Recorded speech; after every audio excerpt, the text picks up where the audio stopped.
state of mind. Yeah. This is going to be an insufferable show. I can't even be mad at you. Woo! Well, good morning, everybody, and welcome to New York Football Central. It's the Carton Show. Craig, of course, Craig Jennings is here. Cody Decker is here, and we got a great show for you because the New York Jets are 3-2. The New York Giants are 4-1. All we do is win, win, win, no matter what. That's what's going on. How you guys doing? Hope you had a great weekend. The Jets won. That's exactly right. Listen, happiness is contagious, and I'm a virus spreader. So you guys are going to have a great day today. Let's start off. Let me see. What should we start with today? All right, the New York Jets. You insist. Oh, God. Listen, back-to-back wins. Their first AFC East win in their last 13 attempts. Zach Wilson showing you why he was their first-round draft pick. Now, to be fair, the Dolphins got dealt a bad hand. Obviously, Teddy Bridgewater going out of the very first play. We get a safety out of it. Then we found out after the game that there's nothing wrong with Teddy Bridgewater, which is like a lesson for all parents out there, or for your children, right? If you screw up once, we're not going to trust you a second time, and that's what's happening with the Dolphins. That's exactly what happened with the Dolphins, and I can't be upset with it. Look, like you just said, they screwed up with Tua. Teddy goes down, you got to take proper precautions. But the New York Jets, man. I know.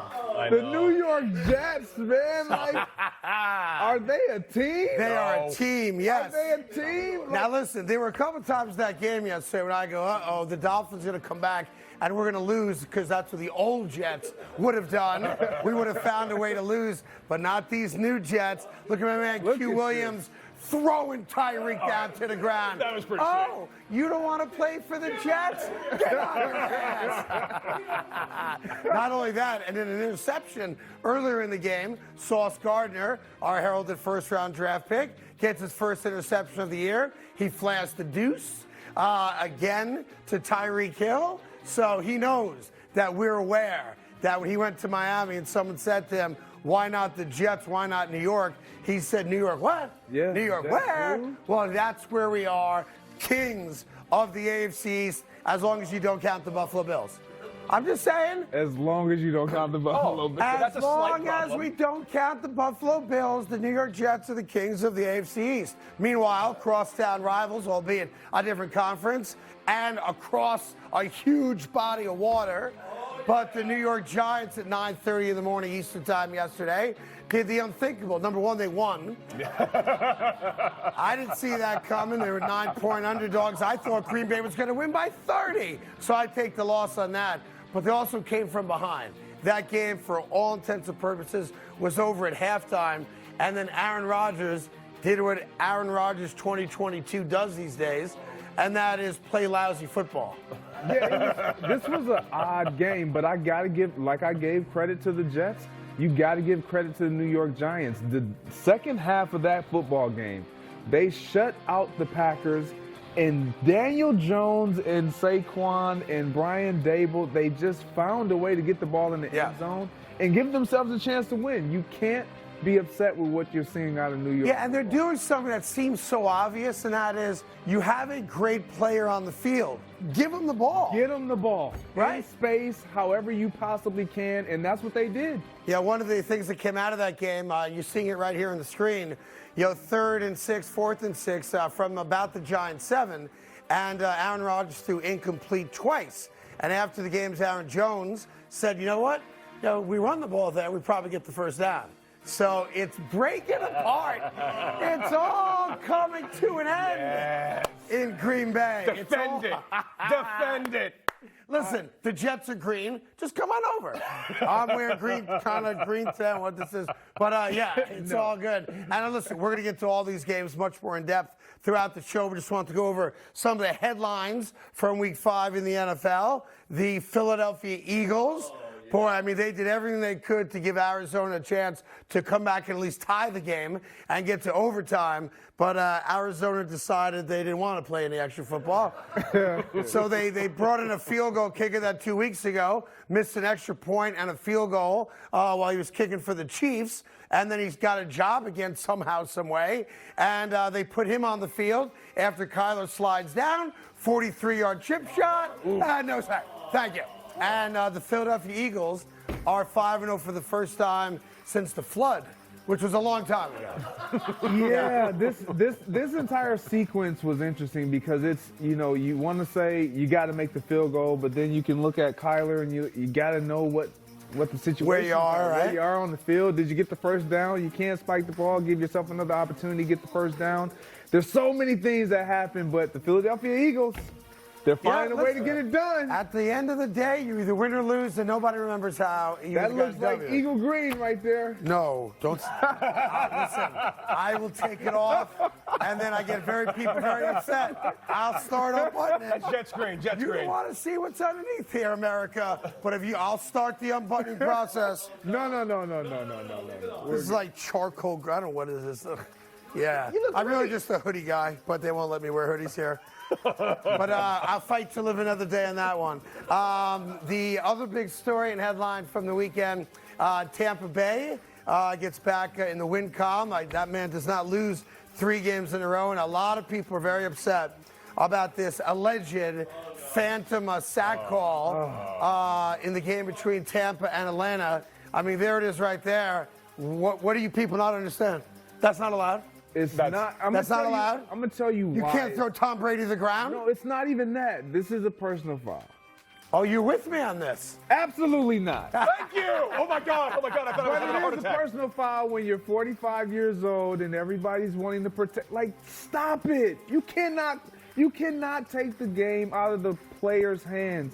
This is a 300-plus pound man. Yes. I don't know how more gently he could have placed Tom Brady on the ground. The problem is that he placed Tom Brady on the ground. Everyone out there watching can stop your bitching and moaning. Wah! Tom Brady's protected by the refs. Wah! Atlanta might come back and win that game. Mind you, Atlanta was losing. Now, they did make a comeback, so I'm not suggesting that it wasn't possible. And Tampa wound up running out the clock after getting that first down. But I actually went to the NFL bylaws because you got to do research to do this kind of show. And it says right here, Section 14A-F.3, you may not touch Tom Brady. If you touch Tom Brady, you are going to be called for a roughing the passer penalty. You got to know better. So all the refs did was enforce the law there, Greg. Cody. You know, as a Jets fan, I'm sure you've had these type of run-ins with Tom Brady before. So you've been scarred. I get it. Listen, I once breathed on Brady at the hotel the night before the game. The Jets started off on their own 5 because of it. You just can't do that. You can't do it. And how about the fact that at 45 years old, he threw 52 passes again and 351 yards. Like, say what you want about that call, which obviously we all agree it's a silly, never should have been called a penalty there. But the reality is this: at 45 years old, he can still sling it, and that's all you need to know. Yeah, and when you're dealing with a guy like that, this is why I again, like I said, you can't take the game out of the player's hands and put it into the ref's hands. Like, when you got a guy like Tom Brady who's doing this at 45 years old, let him do it, let him get it, let him take it. You can't do it, but this guy is special. This is why it was so huge, because if he gets another chance, it's a wrap. Typically over. Yeah. And it was a wrap. They ran out the clock. Atlanta never got the ball back. By the way, he's 11-0 now against the Falcons. And for those of you who care, the way it works after a game, there's one designated member of the media. He's called a pool reporter. The pool reporter gets to talk to a spokesman for the referees or the referee himself. In this case, it's Jerome Boger. And Jerome Boger did answer the question about why he called roughing the passer there. What I had was the defender grabbed the quarterback. We all agree. While he was still in the pocket, we agree. And unnecessarily throwing him to the ground. That's called tackling, isn't it? Like, what? So he called a penalty because he unnecessarily played the game of football. That's all he did right there. And if you're an Atlanta fan, you got bigger problems than getting a bad call. You're in one of the worst sports cities in America. Most people go to strip clubs for wings, not for the women. Go back NBA 3 years in the bubble, you know what I'm talking about, right? Yeah. And if it's not SEC football, nobody wants to hear from you, so quit bitching about it. You lost the game, you had a terrible first half. Ooh, we were coming back. You stunk for 30 minutes. Now I'm worried about, Tom Brady had an unfair advantage. But I will tell you this, coming up later in the show, one of the greatest pieces of video you are ever going to see from an NFL sideline. If you want to know what it's like to be dare I say you've seen it? If you want to know what it's like being a player on a winning team when the NFL makes you go abroad, we're going to show you the greatest piece of video you have ever seen. And that alone is enough reason not to change the station when we take a very quick break. Plus, coming up, are the Jets for real? Because they have a winning record, and they never have a winning record. That, plus all the other NFL games from Week 5, and Major League Baseball Commissioner Rob Manfred joins us later in the show as well, right here on FS1.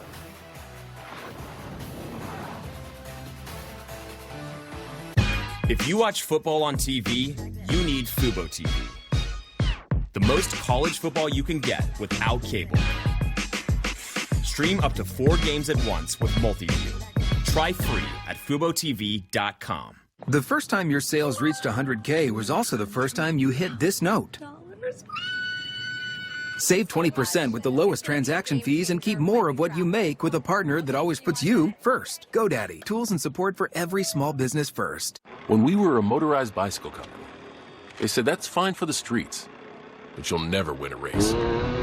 They said motorcycles are one thing, but you can't make cars. All right, you're a car company, but you won't win Formula One in a hybrid. Well, you'll never compete off-road. What about when there is no road? No gas. They've challenged us to do a lot of things. What will we do next? Honda, the power of dreams. This is going to be great. Taking the shawl off. Is he looking at my hairline? Is plaque psoriasis making you rethink your everyday choices? Otezla is a pill, not a cream or injection, that can help people with plaque psoriasis achieve clearer skin. And no routine blood tests required. Don't use if you're allergic to Otezla. Otezla can cause serious allergic reactions. It may cause severe diarrhea, nausea, or vomiting. Otezla is associated with an increased risk of depression. Tell your doctor if you have a history of depression or suicidal thoughts or if these feelings develop. Some people taking Otezla reported weight loss. Your doctor should monitor your weight and may stop treatment. Upper respiratory tract infection and headache may occur. Tell your doctor about your medicines and if you're pregnant or planning to be. Doctors have been prescribing Otezla for over 8 years. Don't hesitate. Ask your doctor about Otezla today. Fiverr freelancers developed my app exactly as I envisioned it. All I did was log on. I found freelancers. I picked the one that would fit my budget and the one that had great reviews. Join Fiverr today and get something going. Guys, got hair loss? I know what you're thinking. Should I shave my head? Comb it over? Wear a hat? Just stop. This isn't 1970. Keep your hair and your confidence because Bosley, America's #1 hair restoration experts, can give you your real hair back permanently. Check them out today because they're giving away an absolutely free info kit, a free gift card, and for a limited time, a free haircut from a Great Clips salon. Why a free Great Clips haircut? Because this is your real hair you can cut in style. Scan the QR code now. Dude, you don't have to look like your dad because this isn't your dad's hair loss treatment. People all over the country trust Bosley. They use the latest technology to give you your real hair back. And Bosley's permanent solution is protected by the Bosley Guarantee. See, for free, how awesome your hair could look with a free info kit, a gift card for $250 off, and a free haircut from a Great Clips salon. Scan the QR code. Don't wait. Scan the code now and ask about the Bosley Guarantee. Fox tonight. We have a possible drunk driver who just drove away with one of our paramedics. An all-new 911. Then the cleaning lady. It just all happened so fast. I promise to protect your family. We're not murderers. All-new 911, followed by the cleaning lady. Tonight on Fox. A car wreck can be one of the worst times of your life. Injuries, car repairs, and now the insurance company doesn't want to pay? Lerner & Rowe has the experience and proven results to take you from wreck to check. Lerner & Rowe are the lawyers for you. Call 222-2222. Upgrade any space and maximize storage with great closet systems at Menards. Make your storage your own with Dakota Closets. They feature a great selection of custom sizes and styles to match your specific needs. Dakota Closets are easy to set up and are great for hanging clothes and storing accessories in any room of your house. Save 11% on all Dakota Closets right now at Menards. Save big money at Menards. If you hired some attorney you've never heard of based upon the recommendation or a phone call from someone in a hospital or a tow truck driver or even that attorney himself, he may have committed a crime. You've done nothing wrong, and you may be entitled to get all your attorney's fees back. Call us today. Hey, welcome back and good morning. Hope you guys had a great weekend and happy Columbus Day and/or Indigenous People Day, whichever side of the fence you're on today. I know kids like being home from school, and it doesn't matter what the day is. Now, I promised going into the break there, Greg Jennings is here, Cody Decker, of course, that I had video you had to see. I just want to preface it with a warning siren that I give if I can. So the New York Giants are in London playing the Packers. The Giants won the game 27-22 because Aaron Rodgers is a selfish ball player and didn't want to hand the ball off. He audibilized the back-to-back passes instead of just giving the ball to Jones to run, score a touchdown and beat the Giants. But that's not what I'm talking about. People always wonder, what's it like to be an NFL player when you're winning? Well, Darnay Holmes was on the sideline at one point of the game, and he was getting extra special attention. This is just...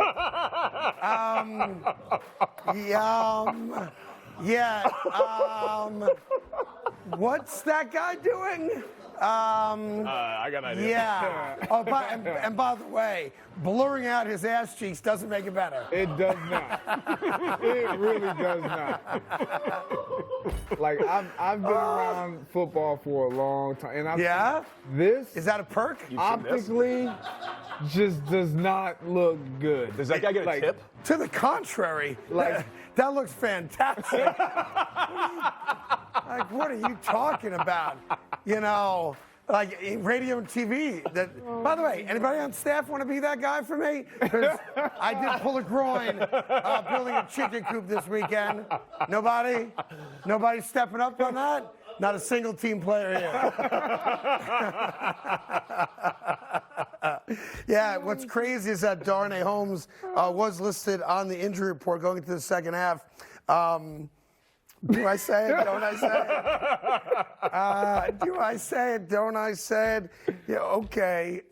He had a... it's on the injury report. Yeah, he had a pulled boner. And the Giants training staff, just one more time, before I get fired, if you could just show it one more time. Oh, there you go. Listen, buddy, we're going to get you right back on the field. Is that the spot? Oh, man. God, I wish I was an NFL player. Yeah, the Giants gave out game balls. Oh, my God. You're so immature. Just so. No, it's all good. The balls are blue. Where do we go from here? I know. Do we like this? All Can right. we go anywhere from here? All right, yeah. The Giants, by the way, won the game, and they're 4-1. So it worked. I guess it worked. Here's the funny thing. I have no idea if Darnay played after that or not. It's kind of hard to walk.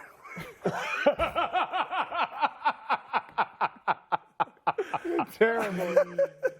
It's terrible. How long does he have to call? How many hours before he has to call his doctor? It just goes and goes and goes. All right. While the Giants were busy giving out handy, winning games in London. The New York Jets not so shockingly to be fair, because the Miami Dolphins were on a third-string quarterback. And I guess the real question, is the overview question for the Miami Dolphins is, are they in legitimate trouble now? No idea when Tua comes back, and you know they're going to be over conservative now because of what happened in Cincinnati a couple Thursdays ago. We believe that Bridgewater should come back, but there's this new concussion protocol, so who knows? And they're on a third-string quarterback who, by the way, didn't look that bad. Just didn't have the presence in the pocket to know when to get rid of the ball. But it's still a loss, and now they're looking up at a couple teams. It is a loss, and the Dolphins have to be concerned because you brought in Teddy Bridgewater to back up Tua. He's now out. You got a younger quarterback at center, under center, and their offense looks completely different. Sure. Even with Teddy Bridgewater under center, their offense looks different. Tua Tagovailoa was starting to answer a lot of questions. He's out. Tyreek Hill hasn't exploded since. Waddle hasn't exploded since. So you get a sense that this team, they got to find another way to win if Tua's not available. Yeah, and by the way, the Jets were very well aware of all the things that had been said about them and by Miami. Number one, Tyreek Hill, if you remember last week, said, you could quarterback. I'm going to get open. I'm going to make plays. Well, the Jets defense made sure he didn't make plays. And then you have the emerging superstar, Brees the Beast, who had 196 yards from scrimmage yesterday, and he even did the waddle after a touchdown. So I'm trying to figure out, I think we all agree that Miami Dolphins are in trouble until they get Tua back, and we don't know when that's going to be. So the real question now becomes are the Jets this good? Probably not. They're not a 40-point offense just yet, but they did what good teams are supposed to do, and that's beat third-string quarterbacks. Yeah, and this is always a hard question to answer when you ask, is the Jets this good when they beat a good team that didn't really have their players? But what you don't want to do, if I'm a player, you don't want to take away from what they did do. They did exactly what you said. They did exactly what was needed against a third-string quarterback. Their defense played great. In this Jets team, I'm not saying that they're all world. I don't think any of us believes that they're all world. But what we do know is they're definitely better than what they have been. And they're giving you a lot to cheer for. Listen, 3-2, it doesn't happen. It hasn't happened in a long time. Listen, as you know, Coach Sala made a point of telling the Jet players this past week that they had lost 13 consecutive division games. So that predates him by a year also, and it was time to stop that. No one's saying they're winning a Super Bowl, but you start getting these little victories, and then you start believing. And you know better than I for sure that belief is half of it. Taking the field, saying we're good enough to compete with this team, and I think we can beat this team is part of the game. Yeah, but mindsets are changing. So you get a guy like Sauce Gardner, right? He doesn't care who's across from him. He doesn't care about what happened yesteryear, the history of the Jets. It matters, but it doesn't when it wasn't about winning. These guys believe that they are the change and the reason why things are going to shift. Yep. Robert Saleh believes that. These guys are believing that, and they're playing like it. They're playing for 4 quarters. They're in every game. You got to give them credit right now. And let's acknowledge also that this little mini win streak coincides with the return of their quarterback. Joe Flacco, all due respect, just can't play anymore because he can't get out of the pocket. He's a sitting duck. All of a sudden, Zach Wilson comes in. He's making plays with his legs. He's getting out of the pocket. The offense looks different. He's not focusing on just one guy like Aaron Rodgers did yesterday. He's finding lots of guys. That's your guy. I mean, that's what he did. Like, the Giants don't win that game if Aaron puts his pride down and hands the ball off. Let's acknowledge it. I'm not gonna say it was just that. It was a culmination. We're talking about the Jets. Yeah, but here's the deal. When I can talk about the Jets and take a shot at someone else, I'm going to take the shot. I'm sorry. That's how I'm built. Like, it's gonna. This is why Tyreek said what he says. Tyreek's an idiot. This is why players. I guarantee you 2 more weeks to lose, and Tyreek's going to ask for a trade. I'm over here. I'm with you. I'm being nice. I'm like, the Jets, you got to give them credit. But then you make me want to start retracting some of my You can retract wherever you want. I'm 3-2. You're not. Wait a second. Oh, let me check. Yeah, you are. Yeah, we are. Robert Saleh said he was keeping receipts, and he was talking about you. Well, I know for a fact that he's upset with some of the things I've said about him. So what? What do you want me to do? They're 3-2. Are you going to try to say you're sorry? No, I'm not going to say I'm sorry. They're above 500, but it's probably the only time they're going to be above 500. I would say this to the New York Jets organization, who I'm very close with, and Robert Saleh, who I adore. I was texting with Joe Douglas last night after the game, the general manager of the Jets, and that is, don't get crazy. Don't get ahead of yourselves. Don't start bowing up your chest. You haven't accomplished anything yet other than win a regular season game against a third-string quarterback. You have to win that game. So I'm happy they won it. I don't know what it's like to be 3-2 because it's been so long since I've experienced it. But if the Jets show up today, and they'll have a press conference later this afternoon or late morning, if Robert Saleh, and I don't think he'll do it, but if he started talking about receipts, he's making a terrible mistake. Keep your mouth tight, zip your lip, look at your plate, and just start winning more. The more you win, the more you don't have to worry about any receipts, and no one likes a braggart. No one likes a guy who goes, oh, all right, Carton, you dissed us in week 1.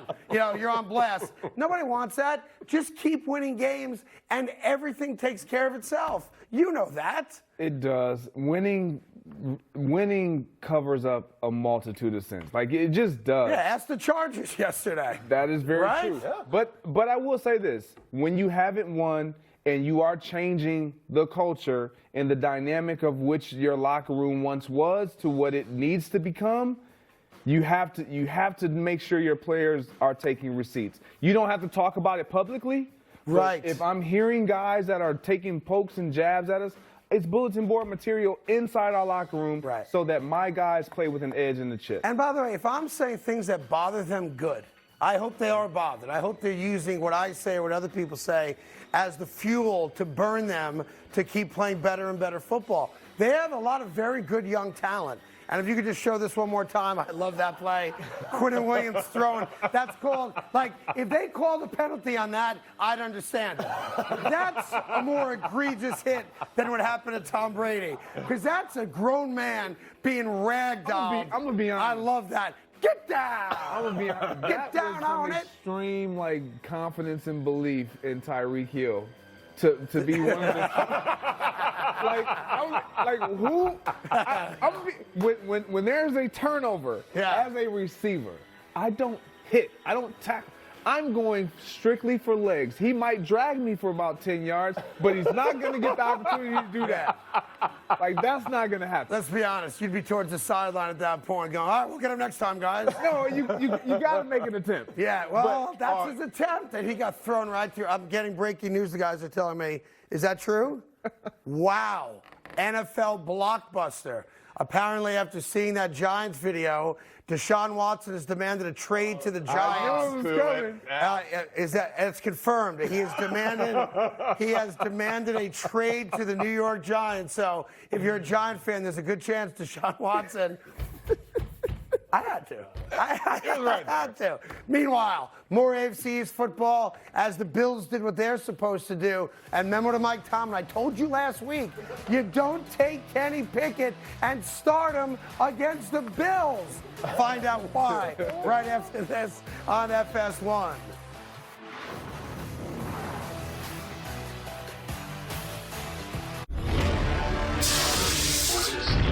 Guys, there's something on the ship. There's something with us here.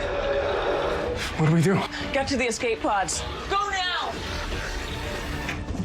Okay, I'm an alien, and I got these claws. I'm climbing the wall now. If you're making a sci-fi movie, you need to finish the special effects. Does that look good? And if you want to save by bundling home and car insurance, you need Geico. Guys?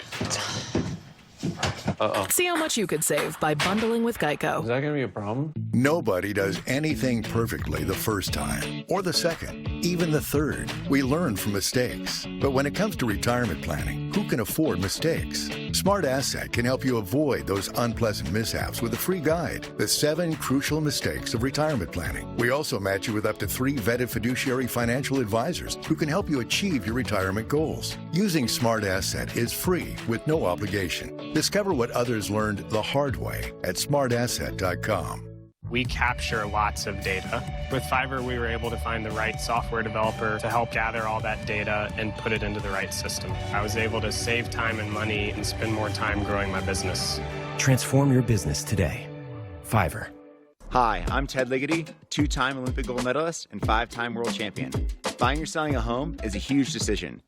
You need to win. It means everything for you and your family. I've won a lot, and I know how important it is to work with a great team. That's why I trust HomeLight. HomeLight works with the best local real estate agents, proven winners. Over 1 million people have used HomeLight to sell their home faster and for more money. It only takes 2 minutes, and it's free. Get started for free at HomeLight.com. This is Fubo TV. It's a better way to watch live news, shows, and sports without cable. Watch multiple games at once with Multiview. Try free at FuboTV.com. When the details take precedence, the rest falls perfectly into place. We strip away everything but the essential. And what we're left with are thoughtful bedrooms for modern living. Thuma. Can you believe this? Doug Flutie and Frank Thomas. You guys look great. Once I turn 40... Let me guess, less energy? Less drive? Definitely. It's not your fault. It happens to every man. Testosterone levels drop as you age. Happened to you guys? Yep.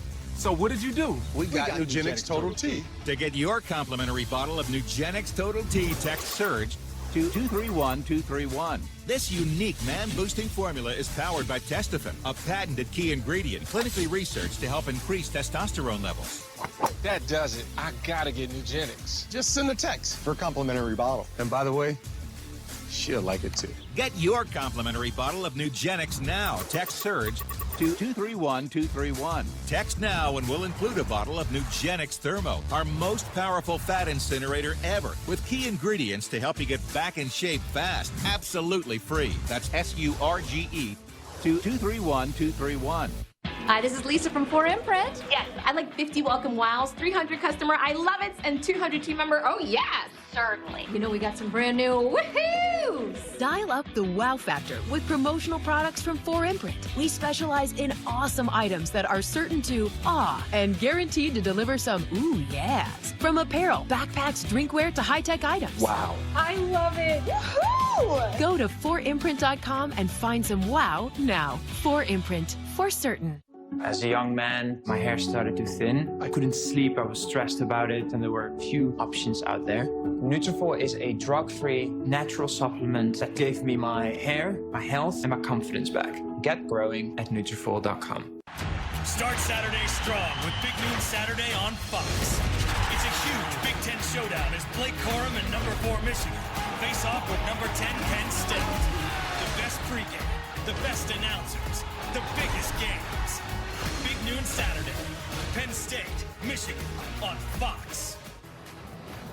All right, welcome back. It's the Carton Show. Greg Jennings, Green Bay Packer Hall of Famer. Cody Decker, more home runs than any other living person, minor league baseball. And I just got good news. My wife's going to Halloween as a Giants trainer. So we're all good with that. I, of course, will be Darnay Holmes, and that's going to be the greatest Halloween I know I've had in a long time. So the question, the question now is, will I be here tomorrow? And the Bills killing the Steelers 38-3. Listen, I don't read anything at all into this game other than what I said last week was this is just a horrendous spot for you to put Kenny Pickett in the game as the starting quarterback. He didn't stand a chance. They have no offense. The Bills have everything you could possibly want. And the game went exactly how I think we all thought it would go, no? Well, I didn't think that it would be this type of a beatdown. Obviously, I expected the Bills to win, but I also expected more out of the Steelers, not just offensively, but even defensively.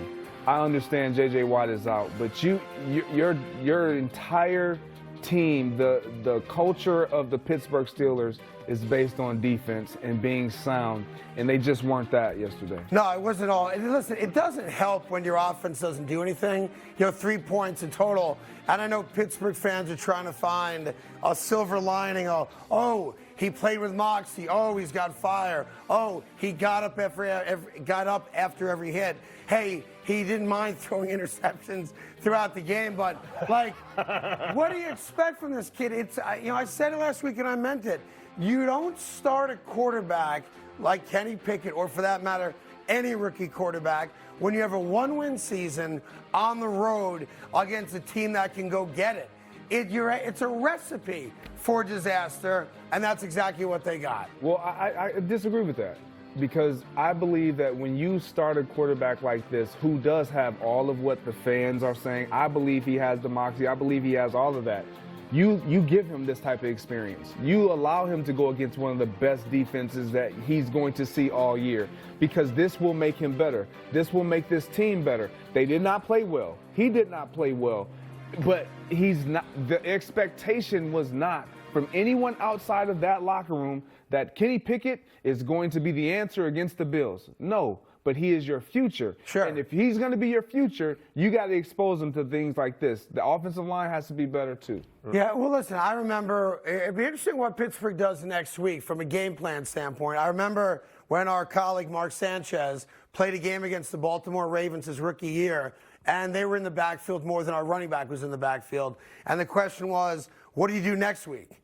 And they ran the ball a lot the next week, which I thought was a mistake. If you're going to put him in harm's way, which is what they did to Kenny Pickett, you better come out next week and throw the ball 30 times. You can't now overreact to it and hand the ball off and not let the kid get his lumps, because this season is about next season, right? Absolutely. That's all this season is now for the Pittsburgh Steelers. They're not making the playoffs. They're not going to win a lot of games. You better find out, can this kid hack it, right? And I truly believe he can. With this young receiver, and I spoke about it earlier this week, and I wasn't talking about them going up against the Buffalo Bills, but this offense, this unit, as they grow, as they mature, they have great, and everybody's scared to use this word, and we hate it, potential. They have really high potential. And if they can figure it out and protect Kenny Pickett, and these young receivers can do what they do, they have one of the best three-man receiving corps in the National. But if your quarterback doesn't have time to get you the ball, then it doesn't matter how good your wide receivers are. All right. Let's go around the league, some quick hits now, okay? Focus on some coaches who absolutely should be on the hot seat. I'll start with the Cleveland Browns, Kevin Stefanski. Jacoby Brissett on a 4th and 1.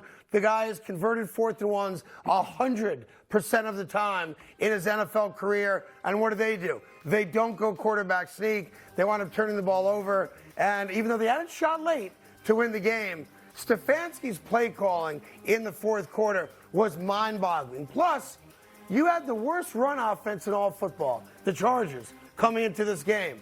They ran for 1,400 yards in this game alone yesterday. It was embarrassing. That had to sink in for a minute. Yeah. 14, but stop it. They run for That's a lot of yards, right? I mean, for one game, the field's only 100 yards. But I disagree. I don't think Kevin Stefanski stinks. He's playing with the backup quarterback. I don't agree with the play call, but I don't disagree with the play call either. I'm not opposed to it. I know that sounds like crazy, but because if it works, we're like, okay, great. But if he quarterback sneaks and it doesn't work, we're like, why would he quarterback sneak? Give your quarterback a chance to make plays. So it's one of those things where if it works out, great. If it doesn't, Plus, I will all say this, to wrap up the thought on Stefanski, you have two really good running backs. You do. Give him the ball. Like, if we were playing offense, he's not getting the ball. You're getting the ball. Like, what am I? Like, it's not brain surgery, right? Your own bet is this. Yeah, okay, but Tiger. This always happens when the plays don't work out in the team's favor. But that's our job, Greg. When it doesn't work out, we celebrate because we have a segment. If it worked out, we wouldn't be talking about it. Thank God for mediocrity. I don't like you. By the way, I'll tell you something else. The other side of the field, Brandon Staley, he's an idiot too. Like, let's call it the way it is. Like, he got lucky because Cade York, he's the guy that missed the extra point in the loss against the Jets a couple weeks ago. Cade York misses that kick you saw right there. But I'm watching Brandon Staley down the stretch, saying to myself, Cleveland's got no timeouts. Punt, pin him back inside their own 20. The Cleveland Browns offense is not going to drive 50 yards to get a kick to beat you. He goes for it on 4th down. They don't convert. And by the grace of God, Cade York is the Cleveland Browns kicker. Now, I know he made a huge kick a couple weeks ago, like a 58-yarder, but, I mean, he missed an extra point against the Jets. Brandon Staley was kind of brain dead in that game, too. Yeah, Brandon Staley he has to be better. Like, when you're playing a game and it's a real-life game and you're just playing analytic ball, like, that's going to rub guys the wrong way. I get it. Initially, it's like, okay, he's going for it. He's one of those guys. You're excited. Yeah. But when you have your star player, while not playing, is tweeting out what in the world is going on, what are we doing? Like, that lets me know right now those guys in that locker room are not in agreement with what he's doing. Let me show people what you're talking about. Keenan Allen was tweeting during the game, which, by the way, I've just memoed to guys, it's never a good idea. Put the tweet up there for everybody to read. Here's Keenan Allen, and he goes, wow. Do I have to read that to you? I'm not sure if I have to. Oh, there's a second tweet also. The second tweet is, yeah, so glad he missed that cause. Man. And he's right. Yeah, he is right. He's 100% right. If that kick goes through the uprights, we're like, what is Brandon Staley doing? He's not giving his team the best chance to win. And it cost them going to the playoffs last year. That's right. And so when you have that hanging over or looming over you, you can't continue to make these mistakes and then have the. I like Brandon Staley. I do, as a person, as an individual. He's going to be sitting next to you in about 6 months. His post-game speech telling his team that's how we have to be. We have to be on edge or whatever he said. Like, no, we don't. It doesn't have to be like that. Yeah. We could have sealed it up. We could have just put our defense out there and forced them to go to the field. I'll give you one more guy who's, I get no joy out of people being fired. He's a human being. He's got a family, right? But Matt Rule is going to be fired by the Carolina Panthers. It might happen today or tomorrow. And I hate to say this, but I mean, he deserves it.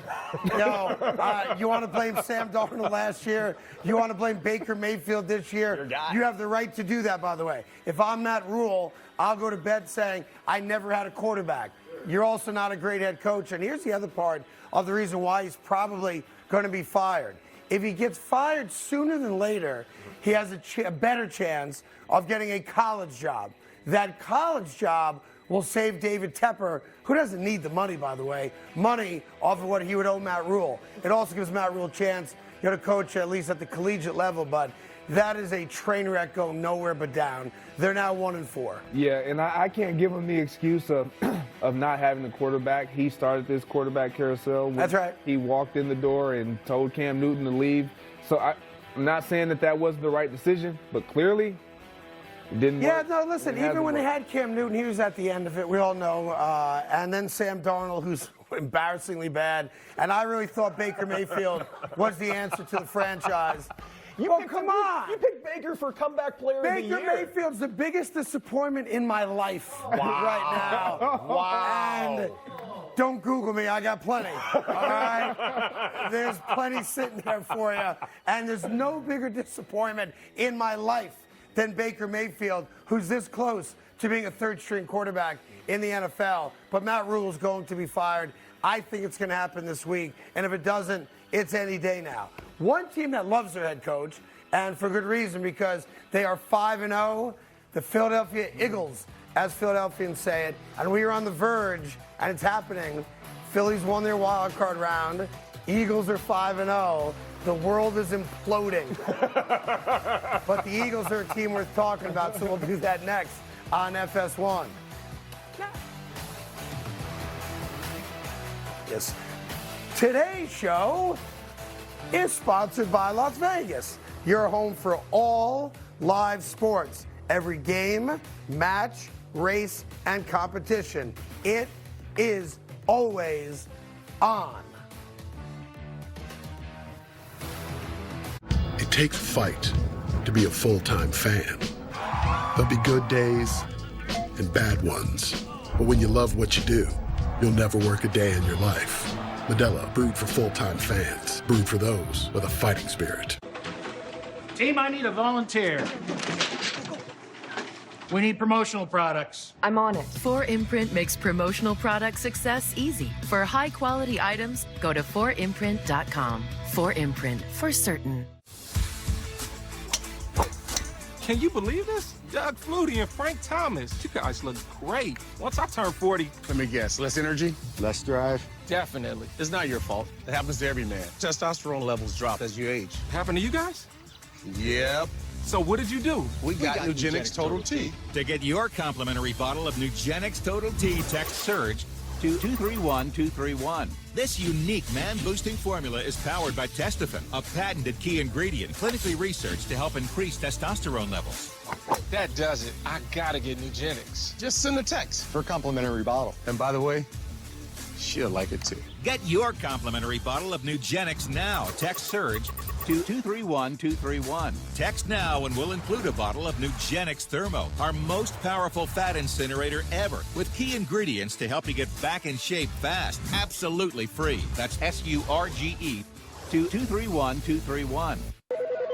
This is Sandra. She gets her financial advice from her mother. This is Tony, who gets his financial advice from his old college roommate. And this is where Frank used to sit. He got smart about retirement at smartasset.com. They matched him with vetted fiduciary financial advisors to help turn his retirement priorities into a retirement reality. Everybody sure misses Frank. Can someone get that? smartasset.com. Take our free quiz and be matched with up to 3 vetted financial advisors. Get smart about retirement.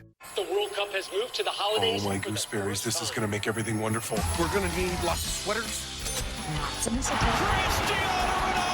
Isn't he getting kind of old? 3,000 more Mbappes! But just think of the lights.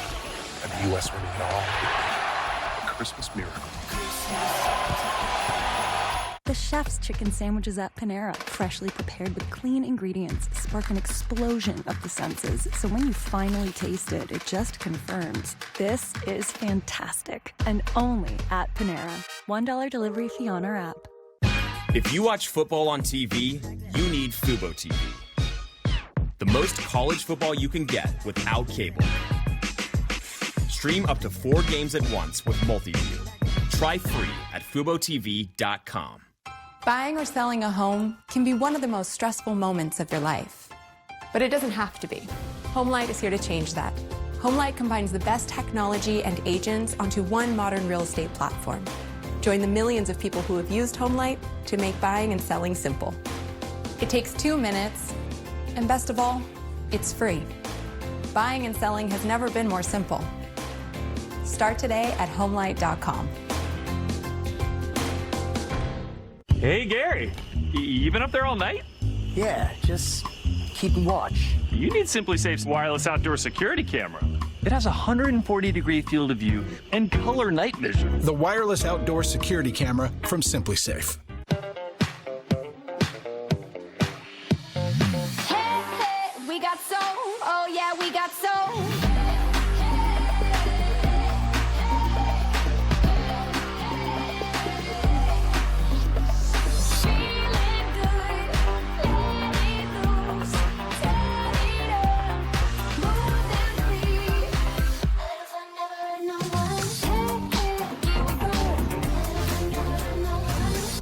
Create social media ads with Fiverr.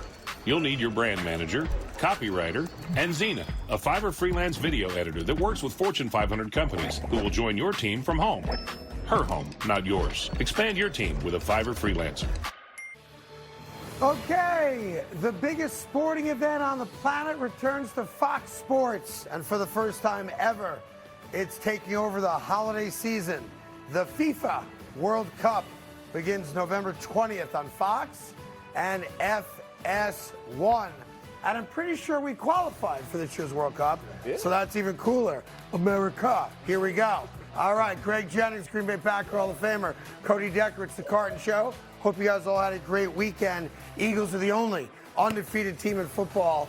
Yesterday, they improved that record to 5-0, but let's not forget, a couple of teams are out on their tail. Dallas Cowboys are 4-1. New York Giants are 4-1. But the Eagles did something great yesterday. Last week, they were down 14-0, came back, won a game, right? Yesterday, they did not play great and found a way to win. That's a sign of a good team. Period. I don't care how it looks, how ugly it is. When you can continually find a way to win football games, that is all you can ask for of your team. And this is what the Eagles have done all season long. They've won in fashion. They've won ugly games. They've won when they probably shouldn't have won games. But good teams find a way to get it done. Yeah, and by the way, it doesn't hurt when the quarterback on the other team has no game awareness at all, right? I'm sorry, like Kyler Murray, who you see sliding down on second down and then spiking the ball on third down to set up what, to be fair, is normally a 90% make, 43-yard field goal by Amendola, who the Chiefs cut 2 weeks ago because he missed a kick for them. Because he's not very good. But the Kyler Murray thing is this. So there's under a minute to go, and on the second down play, he could get more yards. He slides down. Now, spiking the ball is not stupid, that part of it, because you have no timeouts. 22 seconds to go. But if you have some kind of awareness of where he is on the field, he probably gets the first down. You spike the ball on first down, 20 seconds to go. You give yourself a shot of at least 5, 6, 7 more yards to make that kick a gimme. Initially, I'm like, man, Kyler, you can't do this. The more I watched this play, he really believed that he had the first down. He never looked to the sideline to see what the down and distance were, if it changed from 3 to 1. None of them. He ran straight back to put the ball down because in his mind, I got the first down, I'm spiking it, we'll run another play potentially, get a little closer. He never, ever knew that he did not get the first down. And so it's hard to say, Kyler, you can't do that. Yes, hindsight, you got to be more aware. Well, I think there's two sides to the conversation, right? One side is I could sit here and make the argument he got them in field goal range. Asking an NFL kicker to make a 43-yard field goal is like asking anyone not named Ben Simmons to make a free throw, right? So that's one side of it. I can tell you Kyler Murray did his job. Mm-hmm. He had a chance to tie the game. The flip side, though, is if you're right, he's got to know better. Yes. He's got to know, where am I? Where's the first down marker? I didn't get it. Now what am I going to do? And somebody has to be in this. There has to be some. You can talk to your quarterback. Right. Like, you can yell, we didn't get it, we didn't get it. You're standing right next to the ref who is changing the yard marker or the down and distance or the downs. Like, somebody tell him in his ear. But again, if Amendola makes the kick, now again, that just gets him into overtime. Correct. No guarantee they win the game. But I think if Amendola makes the kick, I think the conversation today is what a great job Kyler Murray did. Led them down the field, got them into field goal range, right? It is. And again, like I said, hindsight 2020, this is one of those things. If it works out, great. Mm-hmm. If it doesn't, this is what we're here for. But here's the NFL this year. You're sitting at 2-3. Not that big a deal. I mean, you're a game out of first place. Especially in that division. There we go. My man. Right? With the Raiders. Look at this. See this? Yeah. Who need to win tonight? Stop it. Stop it. We will talk about it later. Stop it. All right. When it comes to the NFL, it's not just the game on the field we care about. It's also the game off the field. As you see, Greg representing a style of fashion that I certainly couldn't wear. Not without seeing Victoria's Secret first for a B cup. But he's got it, so he flaunts it. Cody Decker's now got a little something we call Project Sunday. That's right. As you know, fashion is all the craze these days, especially in the NFL. I don't know what the beat was for, but what are you going to do? Project Runway, when we got Project Sunday, we just talked about Kyler Murray. Well, what do you think of this Kyler Murray neon green pantsuit that he popped in? It's painful. Oh, we're not talking about? He's in the background. Oh, he's in the background. Yeah. There he is. Okay, look at this outfit. He looks like Sonny and Cher. What are your thoughts there? No, that's a no. No shirt? No shirt? I'm a no with the whole look. It's just stupid. Let's be honest. It's just a stupid look. That's Marquise Brown. But we're going to have to kill the video because there's no reason for us to play beeps every 10 seconds. So just understand that the lime green suit is stupid. Yes. That's all. That's just the guy who wants you talking about it. What about the bell bottoms? He's rocking bell bottoms, Craig. It's a stupid suit. It's like he's in the movie Mask. Yeah. And not the Rocky Dennis mask. The Jim Carrey mask. Jim Carrey mask. It's like a pimp on Halloween. Right? He's wearing a sweet, large gold chain. The only that's missing is the stick. What about a hat? Hey, can I get some Hershey bars? Like, what are we doing? That's all. All right, what else you got? Marlon Humphreys. I mean, he showed up at the field literally dressed in a world map sweatshirt. I mean, this thing is clean. Not only do you get great fashion, you get geography lesson while you're at it. That's a world but map. if I was a teammate, I'd say, okay, show me where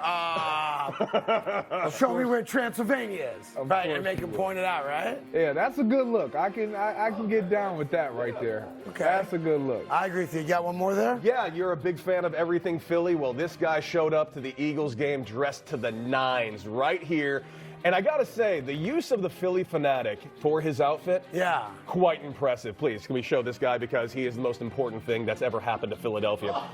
As you can see, that's the Philly fanatic at the center of his belly button because he's got a very large belly button. I hate to bring this to you, but he's not wearing any clothes. What? That's not a shirt. It's not? That's a tattooed fat body. Yeah. Oh, what are you talking about? He's not wearing a sweatshirt. Oh, well, it's He's wearing ink. That's all he's wearing there. I think it works. I mean, you got to admit, the Philly fanatic at the belly button is really good. Imagine that guy showing up for Halloween. Oh. Haven't you had enough candy, buddy? That's some pretty dope ink, though. No, it's not. Bro, come on. No, it is not. It is. What it's about just not. It's not my thing. It's not your thing. But it's. I mean, it's some great artwork. By the way, that's nobody's thing. That's a guy who wasn't loved by his mom and dad. All right, that's all that guy is. But got a wedding ring on. We're going to start seeing a lot of that guy because the Phillies advanced in baseball. Ooh. The Eagles are 5-0. So if that guy scares you, put on sunglasses because we are about to get a lot more of people like that. Unfortunately, he's off the market. He's got a wedding ring on that left hand somehow. Yeah, I just have to apologize to America. Can you put the Giants video back up? All right, listen, coming up, speaking of the Giants, they improved to 4-1. Are they the worst 4-1 team of all time? We'll get into that next, right here on FS1.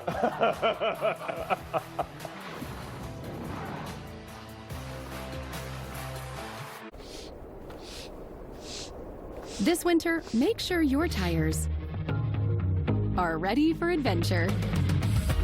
Right now at Midas, buy 3 Cooper tires and get 1 free. Schedule your tire appointment at Midas.com. Trick or treat! Kit Kat Reese's! Oh, great costume. Looks like you deserve both. See ya, boys. When we were a motorized bicycle company, they said that's fine for the streets, but you'll never win a race. They said motorcycles are one thing, but you can't make cars. All right, you're a car company, but you won't win Formula One in a hybrid. Well, you'll never compete off-road. What about when there is no road? No gas? They've challenged us to do a lot of things. What will we do next? Honda, the power of dreams. We've obtained documents revealing that Carl's Jr. and Hardee's have Charbroiled double deals starting at $2.99 each. Can I take a closer look? Oh, wow. Bite into these double deals starting at $2.99 each at Carl's Jr. and Hardee's. Create amazing work with Fiverr. All you need is your team and a talented freelancer who will lend a hand and seamlessly join your team from just about anywhere. Expand your team with a Fiverr freelancer. This is Fubo TV. It's a better way to watch live news, shows, and sports without cable. Watch multiple games at once with Multiview. Try free at FuboTV.com. You plan to bring extra office cheer with the promotional product experts at 4imprint who attended to every detail. Did you brighten the holidays? Oh, you certainly did. For the right products printed perfectly, go to 4imprint.com. 4imprint, for certain. Hi, Phil Swift here. Before winter storms hit, get prepared with the Flex Seal family of products. A deep freeze can cause pipes to crack, but Flex Tape can easily patch those busted pipes. And when snow and ice thaw, it can leave behind even more damage. But Flex Paste can fill large cracks to seal out water. Flex Glue your old snow boots so they can make it through another season. Use on RVs and campers to help seal cracks and prepare for winter. Now you can make fast repairs even in the coldest temperatures. Stop cold drafts and insulate your home by sealing up windows and doors. Heavy ice and snow can cause major damage. But with the Flex Seal family of products, it's easy to make quick repairs, even in the toughest conditions. When winter's at its worst, Flex Seal's at its best. Make the Flex Seal family part of your winter storm kit. Flex Seal, because it works. It's Skip Drip Bayless. I am a living legend. He came to play Shannon Shay Sharp. Get off my property. Always right, never wrong, undisputed. It's your boy, Biggie. That is Reggie Bush, dressed up as a Wendy's biggie bag. Fries. Come on, Nuggets. There it is. Drinks. No, not the drinks, man. Choose wisely. Choose Wendy's $5 biggie bag. If you know, you know. Crispy corners, sauce on top. If you know, you know. Detroit style is back at Pizza Hut, just $12.99. You are trouble. No one out-pizzas the Hut. People who come to Cricket, stay with Cricket. I love how Cricket has no hidden fees, no hidden charges. It's just predictable. With Cricket, I can stay in touch with my grandson as much as I want without being concerned that my bills go up.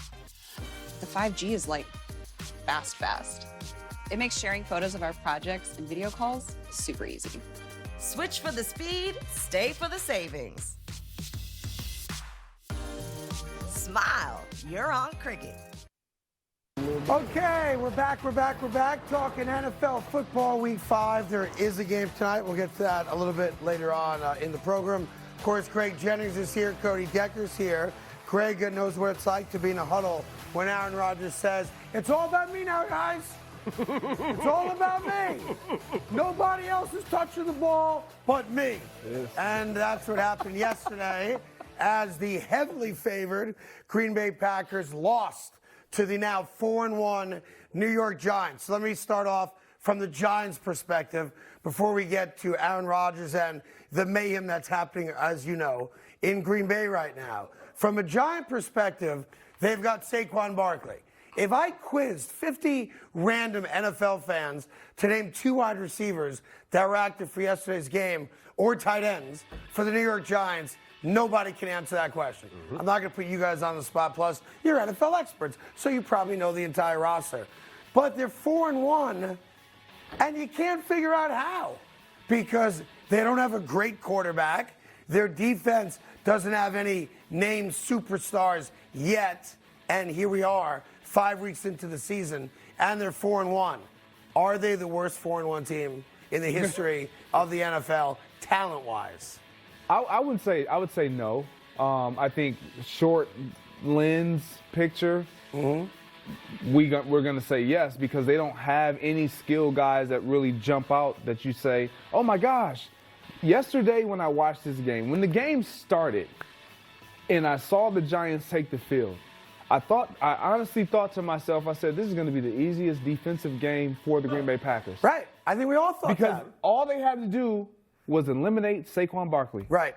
Eliminate Saquon Barkley and make anybody else beat you, and they could not do that. Yeah, Darius Slayton had a great game to his credit. He did. Because he has not had a lot of chances for the New York Giants. Danny Jones, who's a warrior now, right? Could barely walk on Monday, flies over there and says, guys, you don't have to bring in Jake Fromm, right? Who I think is now working at State Farm, actually. You don't have to bring him in. I got this. And he had it. He did. He came up clutch when they needed. The second half for the Giants was impressive to me. Because they were trailing. Because they start off double digits down. They were trailing. Defensively, they put up they completely washed out Green Bay's offense, which that's a whole, we'll get into that. But for me, Danny Jones, for what he was able to do, showed poise, showed that he can make big throws under pressure at big moments of the game, get the ball in this playmaker's hand, the only playmaker that he really had out there, Saquon, and it worked. This is a team that plays as a team. Yeah, and also they've got a head coach that they've fallen in love with, Brian Daboll. You remember a couple weeks ago the locker room scene when he actually requested that the guys play the Biggie Smalls song "Juicy" because he knows the words to it and he wants to dance with the guys. Here he is yesterday, getting all hyped up. Yeah, there's apparently a lot of front-running Giants fans. I think they hand out jerseys in London. You're a Giants fan. You're a Packers fan. You're a Giants fan. You're a Packers fan. Just so it looks like, they're football fans, right? But he was all hyped up coming off the field because that is a signature win.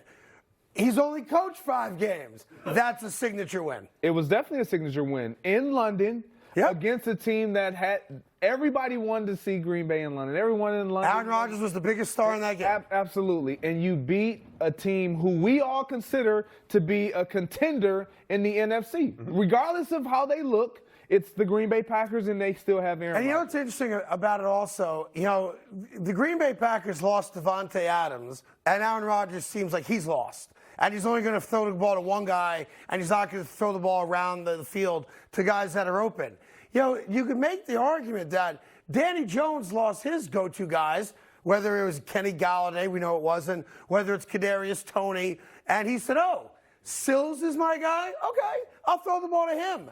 So he's able to do something right now, and by no means am I putting Danny Jones in the same class or caliber career-wise as Aaron Rodgers, but it seems like for Danny Jones, okay, if they're wearing blue, I'm going to try to get him the ball. Where Aaron is focusing on guys and not looking at the entire field. And I think I have that right. Well, for Danny Jones, I mean, he has nothing to lose. You're playing pretty much with house money. No one really likes you. If you keep winning, it's like, okay, maybe I'll be here next year. For Aaron, for me, I think what was alarming was yesterday I didn't really see any type of opportunities for Romeo Doubs, and that was concerning for me after given what he did last week. You go to him, you start to establish some chemistry, it works out, and you would think that, we're going to keep building on this. Right now, that offense just looks a little lost. They don't have a guy that is a guy.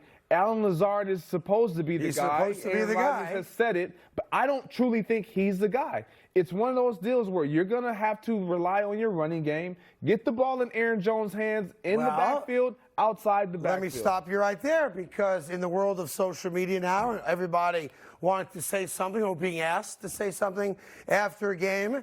As the game came down, the Packers had a chance to win the game. 3rd and 6, 4th and 6 inside the Giant 10, and Aaron Rodgers threw 2 passes incomplete. Aaron Jones and the running game was averaging over 5 yards a carry. So Aaron Jones, I think we have sound of this, commented on the thought process of not running the ball as opposed to throwing the ball. Listen. I put my money on it. You give me an AJ 2 downs to get 2 yards. I put my money on it. So, but at the same time, I'm not the quarterback, so I don't know what A-Rod's seen. And they made a good defensive play to bat it down. So, we just go back to the drawing board and put our heads down and keep working. All right, so he kind of couched at the end there, but he's saying, listen, between me and Dylan, we're going to get the first down there. We got you covered. And they didn't. And they throw the ball. You see the passes right there. Incomplete. No joke. Game over. It's a wrap. Now, you've got 2 guys. It wasn't like they ran the ball 30 times in the game. But to me, out of the shotgun, there was never even the thought of handing the ball off. And at least you have to consider it. Yeah, and it's an RPO. That's what he's talking about. That last play in particular, it's an RPO. They got a run scheme. He can stand up, throw it if he wants to. It's what he decides to do. I'm not saying that was the wrong call, because how many times do we see Aaron Rodgers get passes batted down? We don't. We don't really see it. Right. And it happened 2 plays consecutively. You don't really see that. I'm not going to argue whether he should have handed it off or passed it. It's Aaron Rodgers. You want the ball in his hands no matter what. It didn't work out. The Green Bay Packers don't look great right now. They got to fix it. I guess I'm trying to figure out if it matters that they don't look great. Minnesota won yesterday. They stole a victory literally out of the hands of the Chicago Bears, so they're 4-1. Green Bay's 3-2. I don't think any of us think that Green Bay's in that much trouble where they're not going to contend for the division. But Jair Alexander brought up the notion of, well, you guys can put it up here right now. I feel like setbacks, losses, make us stronger. I ain't worried. But if we lose next week to the Jets at home, then I'll be worried. Now, that means he invoked the big L word there, lose. If we lose, well, when you spend your summer doing ayahuasca and having the sensation of having hundreds of relatives' hands all over your body, you could be on the sideline of a Giant game. What was that? That is possible, as we'll show you in a second. But, he's a metaphysical, intangible, I think on a higher planet than, make me vomit. Here's what Aaron Rodgers has to say about what Jair said. And frankly, I don't like all this conversation about losing next week. I'm a firm believer in the power of words and manifestation. We got to check ourselves on that, because talking about that is that's not winning football. There was conversation about it in the locker room, and I don't like it. And Ja's my guy, but we don't need to be talking like that. Oh, is that right? Jai's your guy, but the manifestation. You're an NFL quarterback. Stop using UC Berkeley words, would you? Like, what are we doing, right? I don't like the manifestation, If you think it could happen, if you talk about it. Yeah, we should ignore the fact that you stunk yesterday. We should ignore the fact that this is the worst Green Bay Packer offense in 20 years statistically. And don't dare you say, or you, Jair Alexander, if we lose to the Jets. That's his worst case scenario. Yeah, guess what? You probably won't. But the point is, you could lose to the Jets, and that's not the worst thing that ever happened to anybody. But Aaron Rodgers is just, I don't know. I don't like him. I feel like we liked him 2 years ago. Now he's talking about manifesting.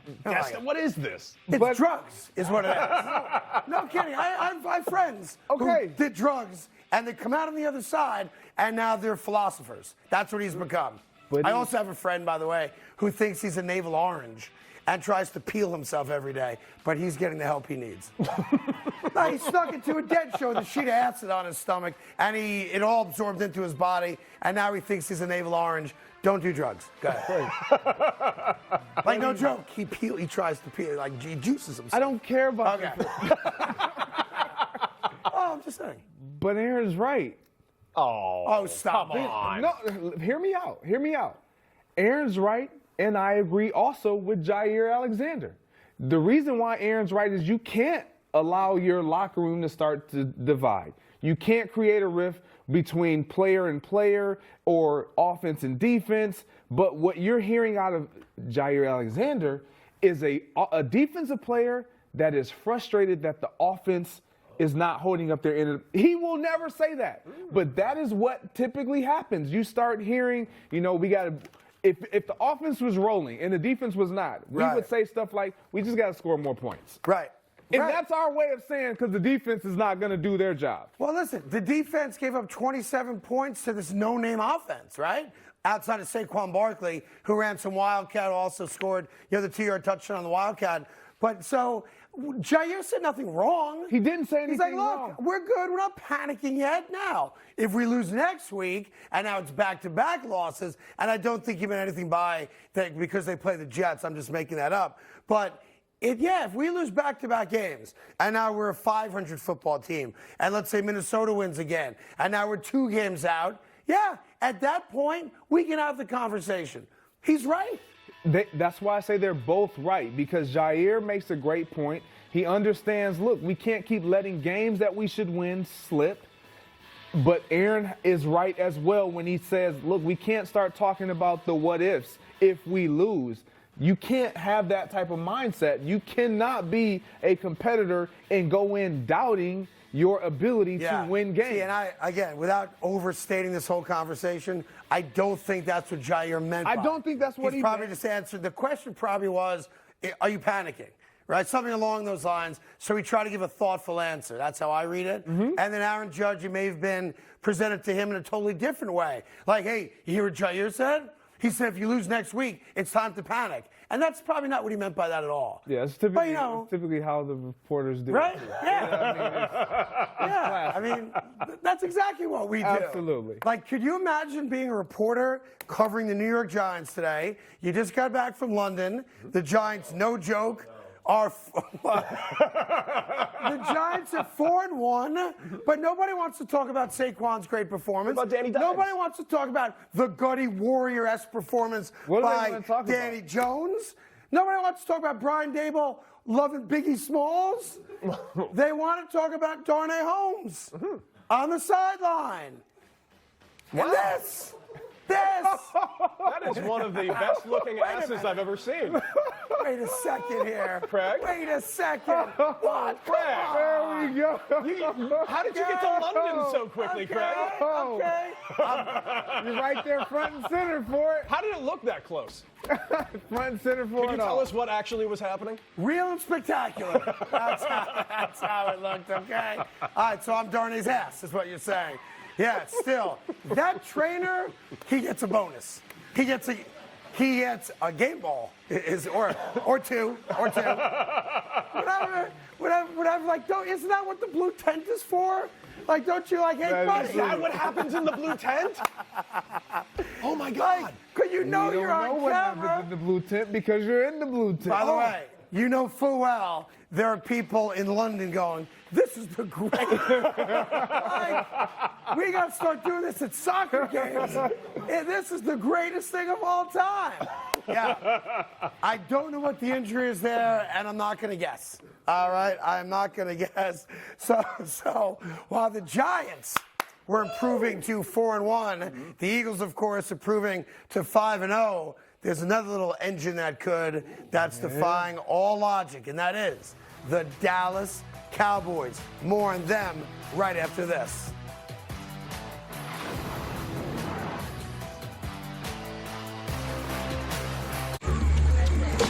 Trick or treat! Kit Kat! Reese's! Oh, great costume. Looks like you deserve both. See ya, boys.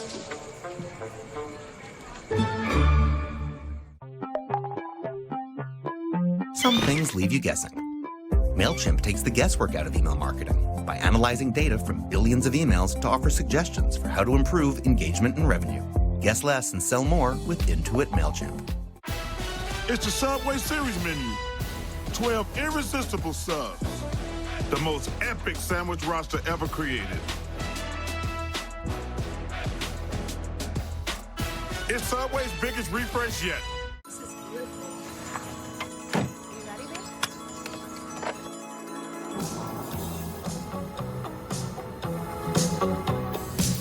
Can you hear me calling out your name? You know that I'm falling and I don't know what to say. I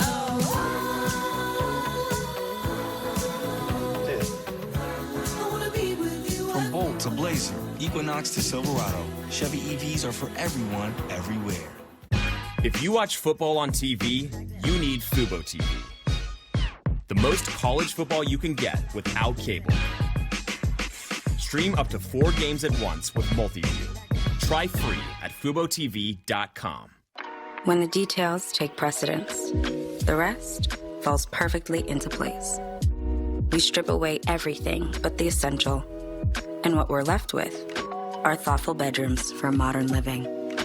Thuma. Custom shirts help people feel like they're part of a team. My name is Timothy Chi, and I'm the CEO of Wedding Art. We're very proud customers of Custom Ink. We keep coming back to Custom Ink because of the quality of the product, the customer service, and the ease of use. That moment you walk in the office and people are wearing the same gear, you feel a sense of connectedness and belonging right away. And our shirts from Custom Ink help bring us together. Custom Ink has hundreds of products to help you feel connected. Upload your logo or start your design today at customink.com. Hi, I'm Ted Ligety, 2-time Olympic gold medalist and 5-time world champion. Buying or selling a home is a huge decision. You need to win. It means everything for you and your family. I've won a lot, and I know how important it is to work with a great team. That's why I trust HomeLight. HomeLight works with the best local real estate agents, proven winners. Over 1 million people have used HomeLight to sell their home faster and for more money. It only takes 2 minutes, and it's free. Get started for free at homelight.com. Fiverr freelancers help me with product design. Just always simple and easy. I log on, I tell them what I need, and I get it delivered. Your turn. Get started on Fiverr today. 10th ranked Penn State takes on number 4 Michigan in the big noon Saturday showdown. Then 6th ranked USC faces 11th ranked Utah. It's going down. It all starts Saturday at noon Eastern on Fox. Sorry, I just locked in a great refinancing rate for my student loans with Credible.com. Woo! I'm the Credible. It's either credible or it's not. Being hurt in a car wreck can make the bottom fall out of your life. Missed work and mounting medical bills can cause you to lose everything. Don't let a car wreck your life. Call Lerner and Rowe today for a free consultation. Call 222-2222. Now handling Zentek cases. Introducing the Planet Fitness Guide to getting that post-workout glow. Step 1, what's your why? More epic energy, better sleep, blow off steam?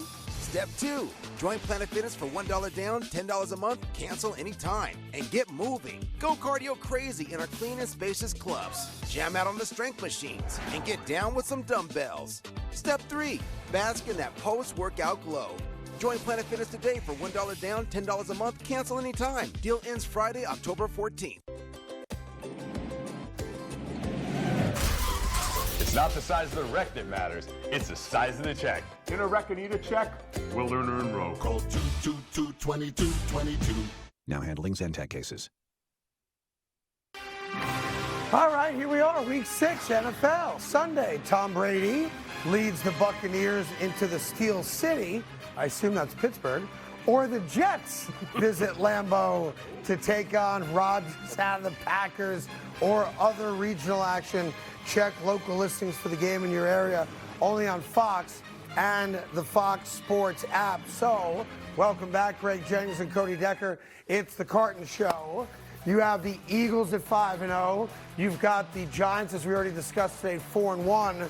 And to round out the best division in football right now, the Dallas Cowboys go to 4-1 as well, holding the Rams to goose eggs in the second half. They don't score a single point. And really, other than the one great catch and run by Cooper Kupp for a touchdown against Diggs, they don't score in that game. Field goals no longer count. They scored 10 points in the entire game. And Cooper Rush, who's now undefeated for 5 consecutive weeks in his NFL career, completed a Jimmy G-like 10 passes. And let's be honest, that's the recipe to winning. Yeah. The Niners blew out, who do they play? The Panthers. Of course, it's Carolina. But this is the Jimmy G way. Less is more. Manage the game. Great defense. Rams offense stinks right now and walk away with a 12-point victory. So you got the best division of football. Undefeated, 4-1, 4-1. Let's walk through the Dallas Cowboys. You know what the question is going to be now as they get ready for the game of the year at this point. Cowboys, Eagles, Sunday night. Who's your quarterback? Is Dak ready? Yes! I mean, that's an easy one. If he's not ready, it's Cooper. He's ready. Who goes? If he's ready, you go with Dak. You go with Dak. I'm going to tell you why you go with Dak. Don't you want to win? No, I do want to win. I'm going to tell you why you go with Dak. Because if we were winning because of Cooper Rush, then you have to answer questions. If you're winning because of your defense, which they are, and the running game, then you have an opportunity to allow Dak to get back in there and insert and still do what Cooper Rush is doing or more. So for me, this defense is the reason why they're winning. So it's bought them 4 wins. Yeah, listen, I mean, you could have made the argument after week 1 when he got hurt. I even said it on this show. I said it's a wrap. Season's over. Because I knew nothing about Cooper Rush other than, all right, great, he won 1 game a year ago against the Minnesota Vikings. He got cut at the end of the summer. They put him on the practice squad originally. So how could anyone anticipate that he would be at the level he's played right now, which is really, really good? But I guess the question is, and I don't know what it's like being in a locker room when you guys have a good thing going and you win. You win again. You win again. You win again. And even though it's easy to say and correct to say, well, they start the game off with a strip sack fumble, Dexter Lawrence for a touchdown, bang, 7-0 out of the gate, and you've got the best defensive player, and you run the hell out of the ball. Pollard there with one of the great, most beautiful touchdown runs you're going to see this year. You're winning. So we play it out. If you bring Dak back against a 5-0 Eagle team, and they lose, even if it's not his fault, you know what's going to happen the next day. We won 4 straight games with Cooper Rush. We brought Dak in, and we lost. And that's the only argument people are going to make. They're not going to get into the weeds of, Dak threw for 350 yards and 3 touchdowns, whatever it might be. So don't you embrace the winning, and then as soon as it goes south, bring him back. So, yeah, you would think that would be the smart thing to do, to just do that. But when you're paying a guy as much money as you're paying Dak Prescott, you're going to put him on the field, period. That's just the way it's going to go. But if I'm in the locker room and I'm sitting here and Cooper Rush is doing he's literally doing all we've ever asked him to do. He's opened up this offense. The reason why he's opened up his offense to look good, because it's not a Dak heavily run offense. If Dak Prescott is under center, they're throwing far more than what they probably even need to. They're not relying on their running game. They're not giving their defense more time on the sideline by sustaining drives and keeping them fresh.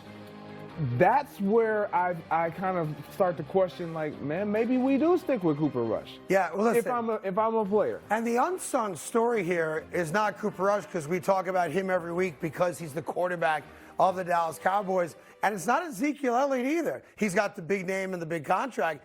Tony Pollard is their best offensive player right now. And that's all due respect to CeeDee Lamb, who is a legitimate stud. Pollard, this run, when he cuts here at the 20 or right before the 20, I can't figure out why he did it. But because he did it, he goes the distance. Watch this cut right here coming up. He cuts to the left right there. Like that, most guys don't do that. He said he cut to the left. You're not a ball player. Huh? He cut to the left. He clearly cut to the left. He's running. There's no one near him. I'm going to run to the left. No, because how does he know to do that? He's getting close to the sideline. So yeah, you cut back, and now you have all the field. You're going against the ground. He's good. He's good. I'm going to go to the left. Yeah. I saw that. I couldn't figure that out. I don't know why he did it. He scored a touchdown. I don't know what he was thinking. So we're on the same page. Yeah. He must have eyes in the back of his head. Yeah, we're on the same page. Show it again. There's no reason to cut left. He cuts left. Absolutely no reason. Show one more time. Could it be that there was no one there? Coach, listen, he's running. Nobody's within 3 yards of him. There's a guy coming in from behind. He can't possibly see the guy. Stop. You know it's not Jalen Ramsey. He's out of the play. And then he cuts to the left. There's a huge window to the left. There's literally nothing there. Why would he cut left? When you're driving, have you ever turned left? That's a great run right there. That's a great run. I don't know why he cut left. I can't figure out how he knew to cut left. That's crazy. Because he has eyeballs, and he saw left, and there was no one there. No, he went left because there's a guy behind him. So he shook that guy and went to the left. Stop it. I don't know. I know this. I know they're 4-1. Yep. I know the Giants are 4-1. I don't know, for all the talk that the AFC West was going to be the deepest, best division in football. They're not. The NFC East right now today, clearly things could change, is the best division in football. Throw the Commodores into the water. They don't exist. They stink. It's the end of Carson Wentz's career because he's a train wreck. Boom. Okay. You got a 3-horse race, and Sunday night's going to be great. It's going to be. You couldn't ask for more in a better stage. Sunday night football, Eagles, Cowboys, the rivalry, all the glitz, the glam. Yeah. And if I'm the Eagles, you're kind of irritated. You're irritated because you're 5-0. Yeah. Dak Prescott is out, right? And the Cowboys is right there breathing down your Not neck. just that, you're 5-0. You've played great football. Yeah, I mean, amazing. Great football. You've got the Dak Prescott-less Dallas Cowboys, and you've got Danny Jones, right? Danny Dimes, man. And other than Saquon, not a single guy you could pick out of the lineup a game behind you as well. Like, literally, a couple weeks ago, we all probably thought the Eagles are running away with this division. Sure. But they have to, and this is as players I've been there. I can't say we've all been there, but I can Cody, say you've probably been there. I can say I've never been there. Exactly. Where we've been great as a team in Green Bay, and the Vikings just now all of a sudden you guys want to be good? Like what? It's annoying because you want to create that separation. Like you should early in have the a season. 2-game lead, You a 3-game lead. but you don't, and it's like, okay, now we got to do it Sunday night. This is all you can ask for. Two of the best teams in the NFC right now. Well, listen, that Dallas Cowboy defense was so good. No joke, they shut out the Rams. The Rams just don't look right. They're broken right now. And Sean McVay acknowledged that after the game. You know, this is some adversity that we're facing right now as a football team. You find out a lot about people when you do go through that. I'm going to continue to stand up here and do the best I can for this team. It's not good enough right now. I'll never pretend that it is. But there are guys that are continuing to compete to the best of their ability. And we got to get everybody doing that, everybody staying to compete to the best of their ability and really being their best regardless of the circumstances. Yeah, I don't understand that offense because they lost OBJ, although every time I see Cam Akers, I think Odell's playing because he stole his number. Maybe it's time to give the number back and bring Odell back. But Matthew Stafford's not playing well. With Whitworth retiring, they didn't replace him. He's under pressure the entire game. But if I told you in any game this year at home at least, because weather could be a factor on the road, that offense is going to get shut out for an entire half, you would tell me I'm crazy because we saw them. Like when that offense is clicking, it's as good as any offense in football. But Allen Robinson never gets the ball. If you double Cooper Kupp, somehow he still makes plays because he's that good. They don't run the ball at all. And outside of the fact that nobody else in the division is going to run away with the division, so they're going to be alive all year. San Francisco right now has got a 1-game lead over everybody else. But if you're a Rams fan, that team right now is broken, and I don't know how you fix it. Well, it starts up front. Everything that Sean McVay and this style of offense wants to do is off of the run. It's run action. Well, they can't even establish a run. They can't even drop back and not keep Matthew Stafford clean. So nothing looks the same. And that's what we were accustomed to seeing. Everything that they do, it looks the same. It's mirrored off of another play. They can't even get that started. Allen Robinson might as not even suit up. Right. Matthew Stafford doesn't even. I don't know what's going on. I don't know anything about the situation, but Matthew Stafford doesn't even look his way, which is, it's mind-blowing. There has to be something that is going on in practice that Allen Robinson is either not doing or Matthew Stafford doesn't like. That he doesn't trust them. That he does not trust on Sunday because he does not even look his way. He's not even an option. It's either Higbee or it's Cooper. Like that is it. And young 18, I can't even think of his name right now. But for me, this offense is just out of whack. They can't establish a run. They can't even drop back and keep Matthew Stafford clean. No, he's on his ass a lot. A lot. They're, in my opinion, this team is in trouble. Regardless of how that division looks, you say they'll be in it. They may not be. I mean, they're only in it because San Francisco's 3-2, but Arizona's 2-3. Obviously, they lost, as we talked about earlier. Seattle's got Geno Smith as their quarterback, so that's a nowhere trip. Even though they scored a bunch of points yesterday, and then the Taysom Hill show took over. But the Rams, it's almost like you can't believe it when you watch them and they perform like that. Because we've seen them at such a high level that it doesn't make sense. Unless you want to tell me that Matthew Stafford's done, he won his Super Bowl, and he's done. Is he washed? It looks like Cooper Kupp, I don't even know if we have the video of it, makes a great one-handed catch, right? In scoring the touchdowns, like a 70-yard touchdown. Outside of that play, their offense was nothing. And I know the Cowboy defense is very, very good, so I don't want to discount that. Mm-hmm. That's why the Rams offense was so bad. But boy, I'll say this. If the Cowboys defense is that good, then the Cowboys are going to win the division. Because I still think the Giants are doing it with smoke and mirrors. I credit them. 4-1 is 4-1. The Packers look broken too. You know, they don't know what they're doing offensively. Aaron Rodgers looks as bad as I've ever seen him play. You know better than me on that. It's like a disjointed offense. Now you have running backs coming out, questioning decisions at the line of scrimmage. If the Cowboys defense is that good, Cowboys win this division. I don't know. I'm still sold on the Eagles. Sunday night's going to tell me a lot. Sunday night's going to tell all of us a lot. Yes, it is, because is it the Cooper Show or is it the Dak Show? And I want to acknowledge on Friday last week when I do the predictive segment with the bubbling cauldron, the headline was, "Not so super for Cooper." I got one wrong.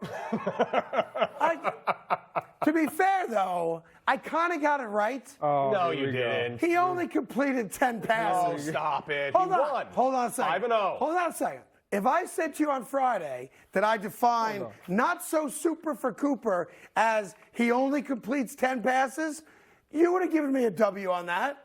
No? Wait. Anybody? Wait. Anybody? I'm thinking about that segment. Didn't you also say that the Packers would roll over the Giants? That one I got wrong. Yes.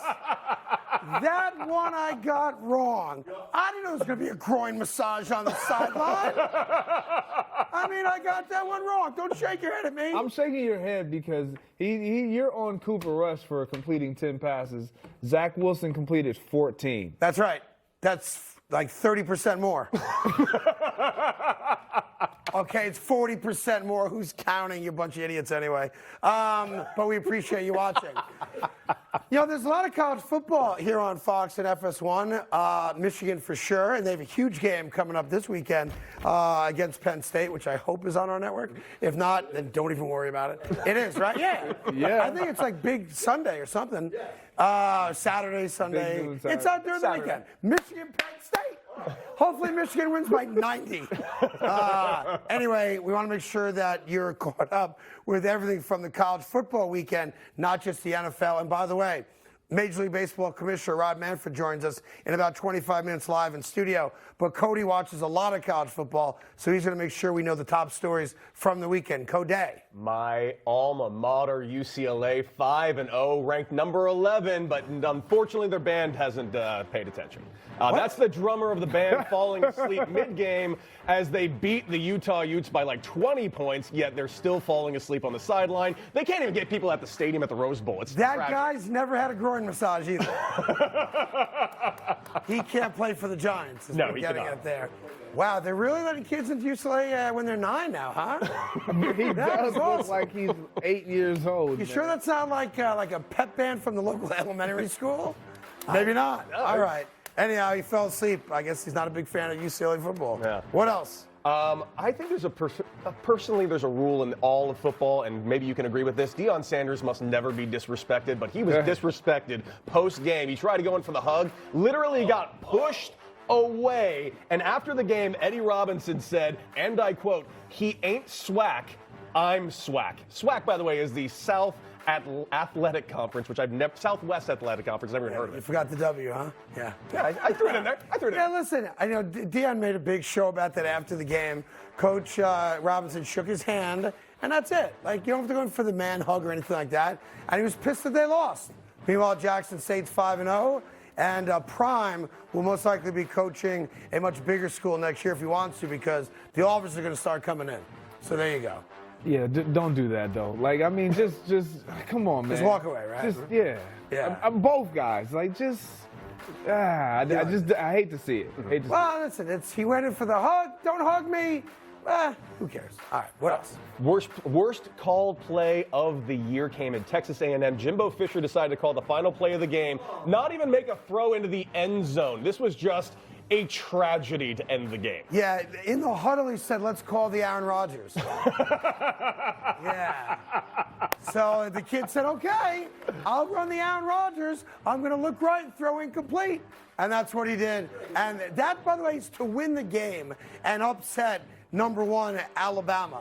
Alabama's had a lot of close games this year. Absolutely terrible. Terrible route, terrible play. Like, the whole depth, that route, out route, like, you cannot not get that ball across the goal line. Right. I don't care what you can't run that route 2 yards across the goal line and expect your receiver to not come back to the ball. Nowhere in football are we taught to just, if he sits there and waits for it because he's trying to stay on the other side of the goal line, pick. So what do you want him to do? Like, that's just that's terrible. Jimbo Fisher said it's a play we liked. Anyhow, Alabama survived by the little skinniest of their teeth for the second time this season. You got one more? Yes, Kentucky didn't survive, was ranked number 22. They lost to South Carolina. Make and sure we're classy in our post game with the media, all right? But at SEC Media Days, this guy he talked about being stupid classy sunglasses and dancing. Gets his team going.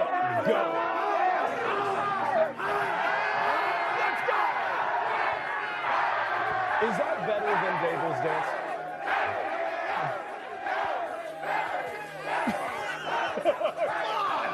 That's Dable-esque. I love this, man. This is why college football and sports in general is fun. When you can actually embrace a win like that, everybody wants you to win with class and say, respect your opponent, man, winning is fun. Yes, it is. It should be. Like, be that. Is that not fun? Yeah, no. You didn't like it? A little contrived. Oh. Like, he was planning on it. That's what I like. Like, Brian Dable's like, give me Juicy. What? Like that. He was like, if we win this game, I got the sunglasses. Like, it's a little contrived. Like, to me, if I'm the coach and I win, I want the Giant sideline treatment. That's all I want. Now, which one of you guys is going to take care of business? That's all. Which one? I mean, I don't see anybody. Nobody. By the way, there's 17 people behind these cameras. Yes. Not one of them raised their hands and stepped up. Okay? All right, fine. I'll celebrate with, I don't know. No, I've nothing to Oh, yeah, I know how you want to celebrate. I got nothing to celebrate with here. Good. Yeah, no, I'm looking at it. Poor thing. Nah, nothing to celebrate. Sorry, good. Well, why don't we go ahead and go to break, Craigie, because when we come back, we got to talk about the Ravens. They won a game on a game-winning field goal, and their kicker got all Aaron Rodgers introspective. What does that mean? Come right back here on the Carton Show. We'll tell you all about it.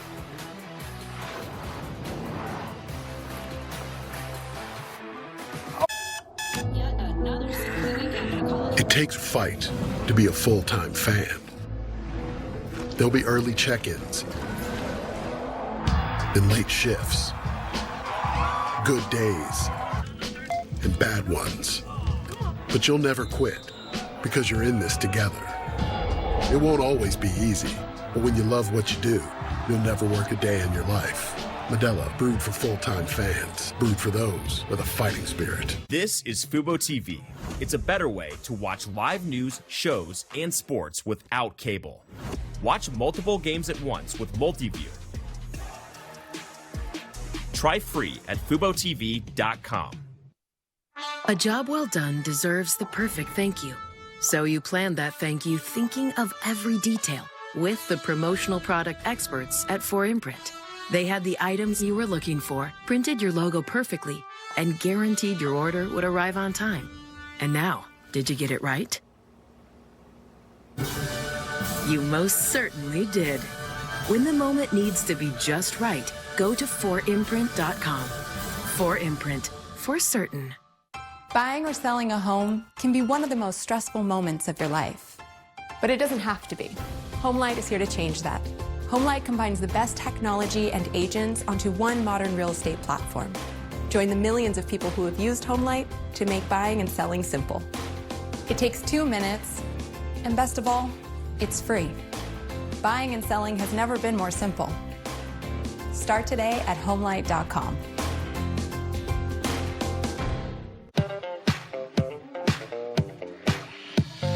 Hey, we got soul. Oh yeah, we got soul.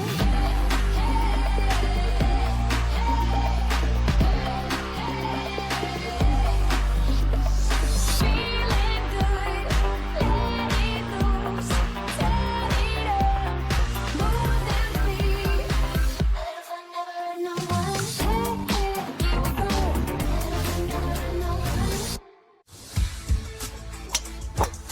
Can you believe this? Doug Flutie and Frank Thomas. You guys look great. Once I turn 40. Let me guess, less energy? Less drive? Definitely. It's not your fault. It happens to every man. Testosterone levels drop as you age. Happened to you guys? Yep. So what did you do? We got Nugenix Total T. To get your complimentary bottle of Nugenix Total T, text FORT to 231231. This unique man-boosting formula is powered by Testofen, a patented key ingredient clinically researched to help increase testosterone levels.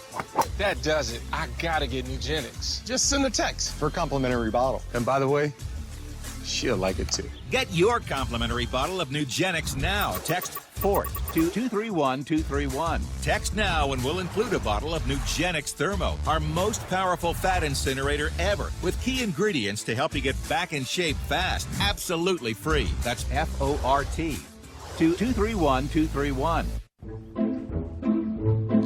Ooh, we're firing up the Chewy app. Can't say no to these prices. Clumping litter? Resounding yes. Salmon pate? Love that for me. Essentials? Check. Ooh, we have enough to splurge on catnip toys. We did it. I feel so accomplished. Pet me, please. Okay, that's enough. Now back to me time. Love you. Great prices, happy pets. Chewy. When the details take precedence, the rest falls perfectly into place. We strip away everything but the essential, and what we're left with are thoughtful bedrooms for modern living. Thuma. Check this out. See, Cletus? You're not the only high-tech machine around here. Yeah, put on whatever you want. Always rep it, buddy. I love it.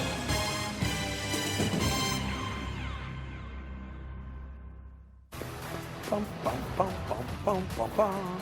Ba-dum, bum, bum, bum, ba-dum. Oh, honestly, I hate this game. It's too hard to play. Welcome back. It's the Carton Show. Green Bay Packer Hall of Famer Greg Jennings, Cody Decker, more minor league home runs than anybody you ever heard of. So all good. Rob Manfred's going to join us in a little bit as well.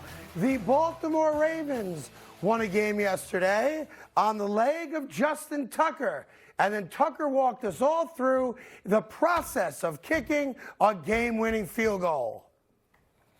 I mean, I love it and I hate it and everything in between. It's, you know, I'd be lying to you if I said every time I go out there, I'm not just a little bit nervous. You know, I'm not thinking about, you know, worst case scenario, but it's really important to me and to us to take, you know, those 1.3 seconds between the snap, the hold, and the kick, and just focus on the nuts and bolts of what's going to make the kick. And my feelings don't matter. What matters is seeing the ball snapped with 12 o'clock laces from Nick Moore, seeing the ball spotted cleanly from Jordan Stout, his first career game-winning hold.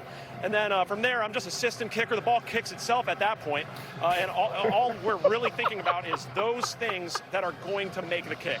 All the feelings and stuff, we can enjoy them after the fact. That is the single greatest explanation, honestly, of what an athlete does and how it works. Like, everybody should watch that video, and that should be how you answer questions, right? Like, that is awesome, the way he broke that down frame by frame by frame of what his job is. And by the way, he's really good at it. He is phenomenal. He is now converted, ready for this? Like, when you watch all the missed field goals yesterday that changed the outcome of games, Tucker has converted 61 consecutive fourth quarter field goals. 61! That's biblical. Okay? Clutch. It's crazy. And by the way, in the final minute of a game, 17 for 17. That's called money good. And when I'm watching Amendola, you know, strut on the field, you know, getting a second opportunity, you know, and it's like, I can do it, coach, just put me in, okay? Oh, I missed it. I can't believe I missed it. I can. You missed it 2 weeks ago. That's what you do. But Justin Tucker, man, that's the GOAT right there. What a weapon to have, like to put yourself in a situation as a team to be within range of striking distance of winning a game and to absolutely know without doubt, if we just get there, we don't even have to, if we get to here, to whatever that line is that we established, right? Everybody in the arena, on the field, in the stands, it's like if you're not a Baltimore fan, you're like, oh shoot. Right. Because game's over. Game's over. Yeah. Like, he is that good, and you just don't see that in today's game. Like we saw that Denver game, the Monday night game. It was going into overtime. People were leaving. They're like, this sucks. Like, if Justin Tucker walks on the field, tied, down 1 or down 2, pack up your things because the game is a wrap. It's over. Right? And by the way, it wasn't the greatest game ever played, but Baltimore did something yesterday they hadn't done all year. They outscored an opponent in the second half. They've been a terrible second half team, and the 2 losses they have were because the second half their offense just shut down. Now, they didn't score 30 points in the second half yesterday either, but they outscored the Bengals in the second half. And because of that, they win the game, and now they're sitting on top of the division. But that division's going to go back and forth, I think, a lot this year, don't you? It is going to go back and forth, but you got to give a lot of credit to both of these teams played a really good game given the circumstances. But for me, Lamar Jackson has just been special all year. This team is fueled by his performance, both on the ground, as we see with his legs, and in the air. He's been great. So let me ask you this. We came into this year thinking, Baltimore's going to be Baltimore, meaning they're going to have a very good ground attack. They've been very good running the ball. That first week against the Jets, although Baltimore won the game, they only ran for like 67, 68 yards. And then again yesterday, he led the team in rushing. He had, 12 carries for 58 yards. So what I'm trying to figure out is what happened to their run game, right? Because it's such a big part of his game, because then you go play action pass, opens everything else up. And I'm trying to figure out, have other teams just figured out? Are they predictable when they're going to run the ball and where that Ravens running attack is gone? Well, I think one of the things is you absolutely have to take away the run when you're facing the Baltimore Ravens. I don't care how great Lamar Jackson has been with throwing the ball this year, in this season, you take away the run because you make them one-dimensional. If you cannot take away the run, that's when you don't know what you're going to get. There's going to be a barrage of everything coming at you. Run game, pass game, all of the above they have at their disposal. So you have to pick one, and if you can take away the run, you have a chance against the Baltimore. Now imagine you're a Cincinnati Bengal fan. They've lost 3 games this year. All 3 games they've lost on a game-winning field goal. That's heartbreaking. I don't feel bad for you, though. Why not? You guys went to a Super Bowl last year. You had a shot. You blew it. What do you want me to tell you?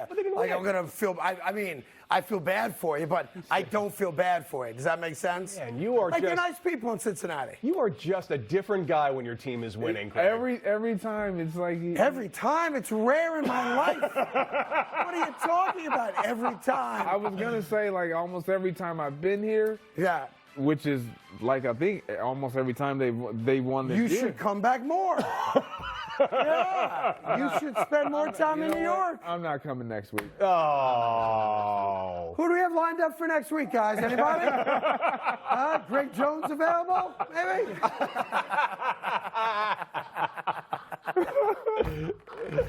Anybody that wore the green is Don Maynard available? Anyway, that division's like most divisions. A game separates everybody other than Pittsburgh because Pittsburgh made the ridiculous decision to start Kenny Pickett in Buffalo against the Bills and got exactly what they deserved. A 30-point whitewashing, and that's the way it's going to go for Pittsburgh. Meanwhile, the aforementioned Jimmy Garoppolo. Your boy. That's right. Now, I want to temper everything here with, they played the Panthers. The Panthers stink. They're going to fire their head coach this week. And listen, he made a lot of money. Don't feel bad for him. He's going to get a job at the collegiate level coaching. Matt Rule's going to be fine. But he's going to get fired this week. If not this week, next week. If not next week, the week after that. He's not going to see Christmas as the head coach. But look at my man, Jimmy G, throwing dimes to Debo and all the other wide receivers like he's a quarterback that knows what he's doing. That's because he is a quarterback that does know what he's doing in this offense. Like, why do you have to couch it? See, that's the problem with you guys. You guys hate Jimmy G, so you always have to couch in this offense. That's an NFL offense, my man. Went to a Super Bowl, 2 NFC championship games. and he's just now getting comfortable. This is the only time we've ever seen Jimmy G thrive in this offense. Look what at other that. offense Look, do we he's have in to the go over? pocket, total presence, waiting for the receiver to come across. He's so handsome. He's not panicked at all. Look at that jawline. Wow. Wow, don't mock. I see what you're doing. Well, no, I'm agreeing with you. I'm making your argument better. San Francisco's a beast right now. That's a tough out. They got the best defense in football, and they got a quarterback who is now comfortable because, don't forget, didn't play all summer, didn't practice, no playbook. Everyone's out to get him, and now, 3-4 weeks in. I mean, you just did it. You just said. What'd I say? They got the best defense in football, and they got a quarterback that's comfortable. He's comfortable. Yeah, he is comfortable. And San Francisco, let's just say it now, NFC Championship game. Really? Let's just put it out there now. Wow. You're going to have whoever comes out of the NFC East and them. Nobody else is. Nobody. Green Bay, they're done. You know that. I'm not going to argue that. Wait, hold on. What? I can see San Francisco NFC Championship game. It's happening. Unless he gets hurt, then obviously all bets are off. But the reality is that San Francisco right now is the most complete team not named the Philadelphia Eagles. Really? Is that a fair statement? You have the Eagles. Eagles are number one. Eagles are NFC only. Oh, sorry. Eagles are number one. San Francisco's 1A. Bang, right there. Bang, right there. Meanwhile, in baseball, the New York Mets thought they were number one, and they found out last night they are. But I can't show you which number one. I can't. I won't. But Rob Manfred, the commissioner of Major League Baseball, will break down the Mets' terrible loss to San Diego right after this. He's probably not going to do that.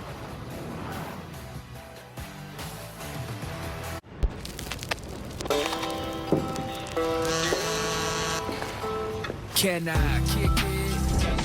Can I kick it? This is my maker's moment, and I make it remarkable. Okay, we'd open with creaky footsteps. Scary music goes all intense. The couple jumps up like, what is that? They scream, ah! And you go, it's the money you could save by bundling your home and car insurance. Money shoots out from drawers, vents from under the bed. The couple screaming, ah, ah. Wait, wouldn't they be happy about the savings? They're scared of how happy savings make them feel. Oh, of course. See how much you could save by bundling with Geico. Trick or treat! Kit Kat, Reese's! Oh, great costume. Looks like you deserve both. See ya, boys. Hi, Phil Swift here. Before winter storms hit, get prepared with the Flex Seal family of products. A deep freeze can cause pipes to crack, but Flex Tape can easily patch those busted pipes. And when snow and ice thaw, it can leave behind even more damage. But Flex Paste can fill large cracks to seal out water. Flex Glue your old snow boots so they can make it through another season. Use on RVs and campers to help seal cracks and prepare for winter. Now you can make fast repairs even in the coldest temperatures. Stop cold drafts and insulate your home by sealing up windows and doors. Heavy ice and snow can cause major damage. But with the Flex Seal family of products, it's easy to make quick repairs, even in the toughest conditions. When winter's at its worst, Flex Seal's at its best. Make the Flex Seal family part of your winter storm kit. Flex Seal, because it works. When the details take precedence, the rest falls perfectly into place. We strip away everything but the essential. And what we're left with are thoughtful bedrooms for modern living. Thuma. If you know, you know. Crispy corners, sauce on top. If you know, you know. Detroit style is back at Pizza Hut, just $12.99. You are trouble. No one out-pizzas the Hut. Hi, I'm Ted Ligety, two-time Olympic gold medalist and five-time world champion. Buying or selling a home is a huge decision. You need to win. It means everything for you and your family. I've won a lot, and I know how important it is to work with a great team. That's why I trust HomeLight. HomeLight works with the best local real estate agents, proven winners. Over 1 million people have used HomeLight to sell their home faster and for more money.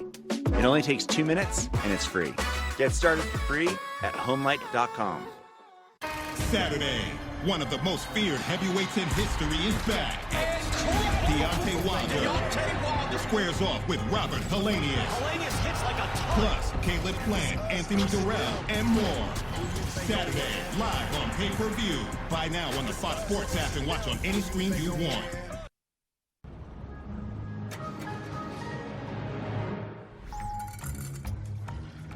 Bum bum bum bum. Bum bum bum bum. Bum bum bum bum.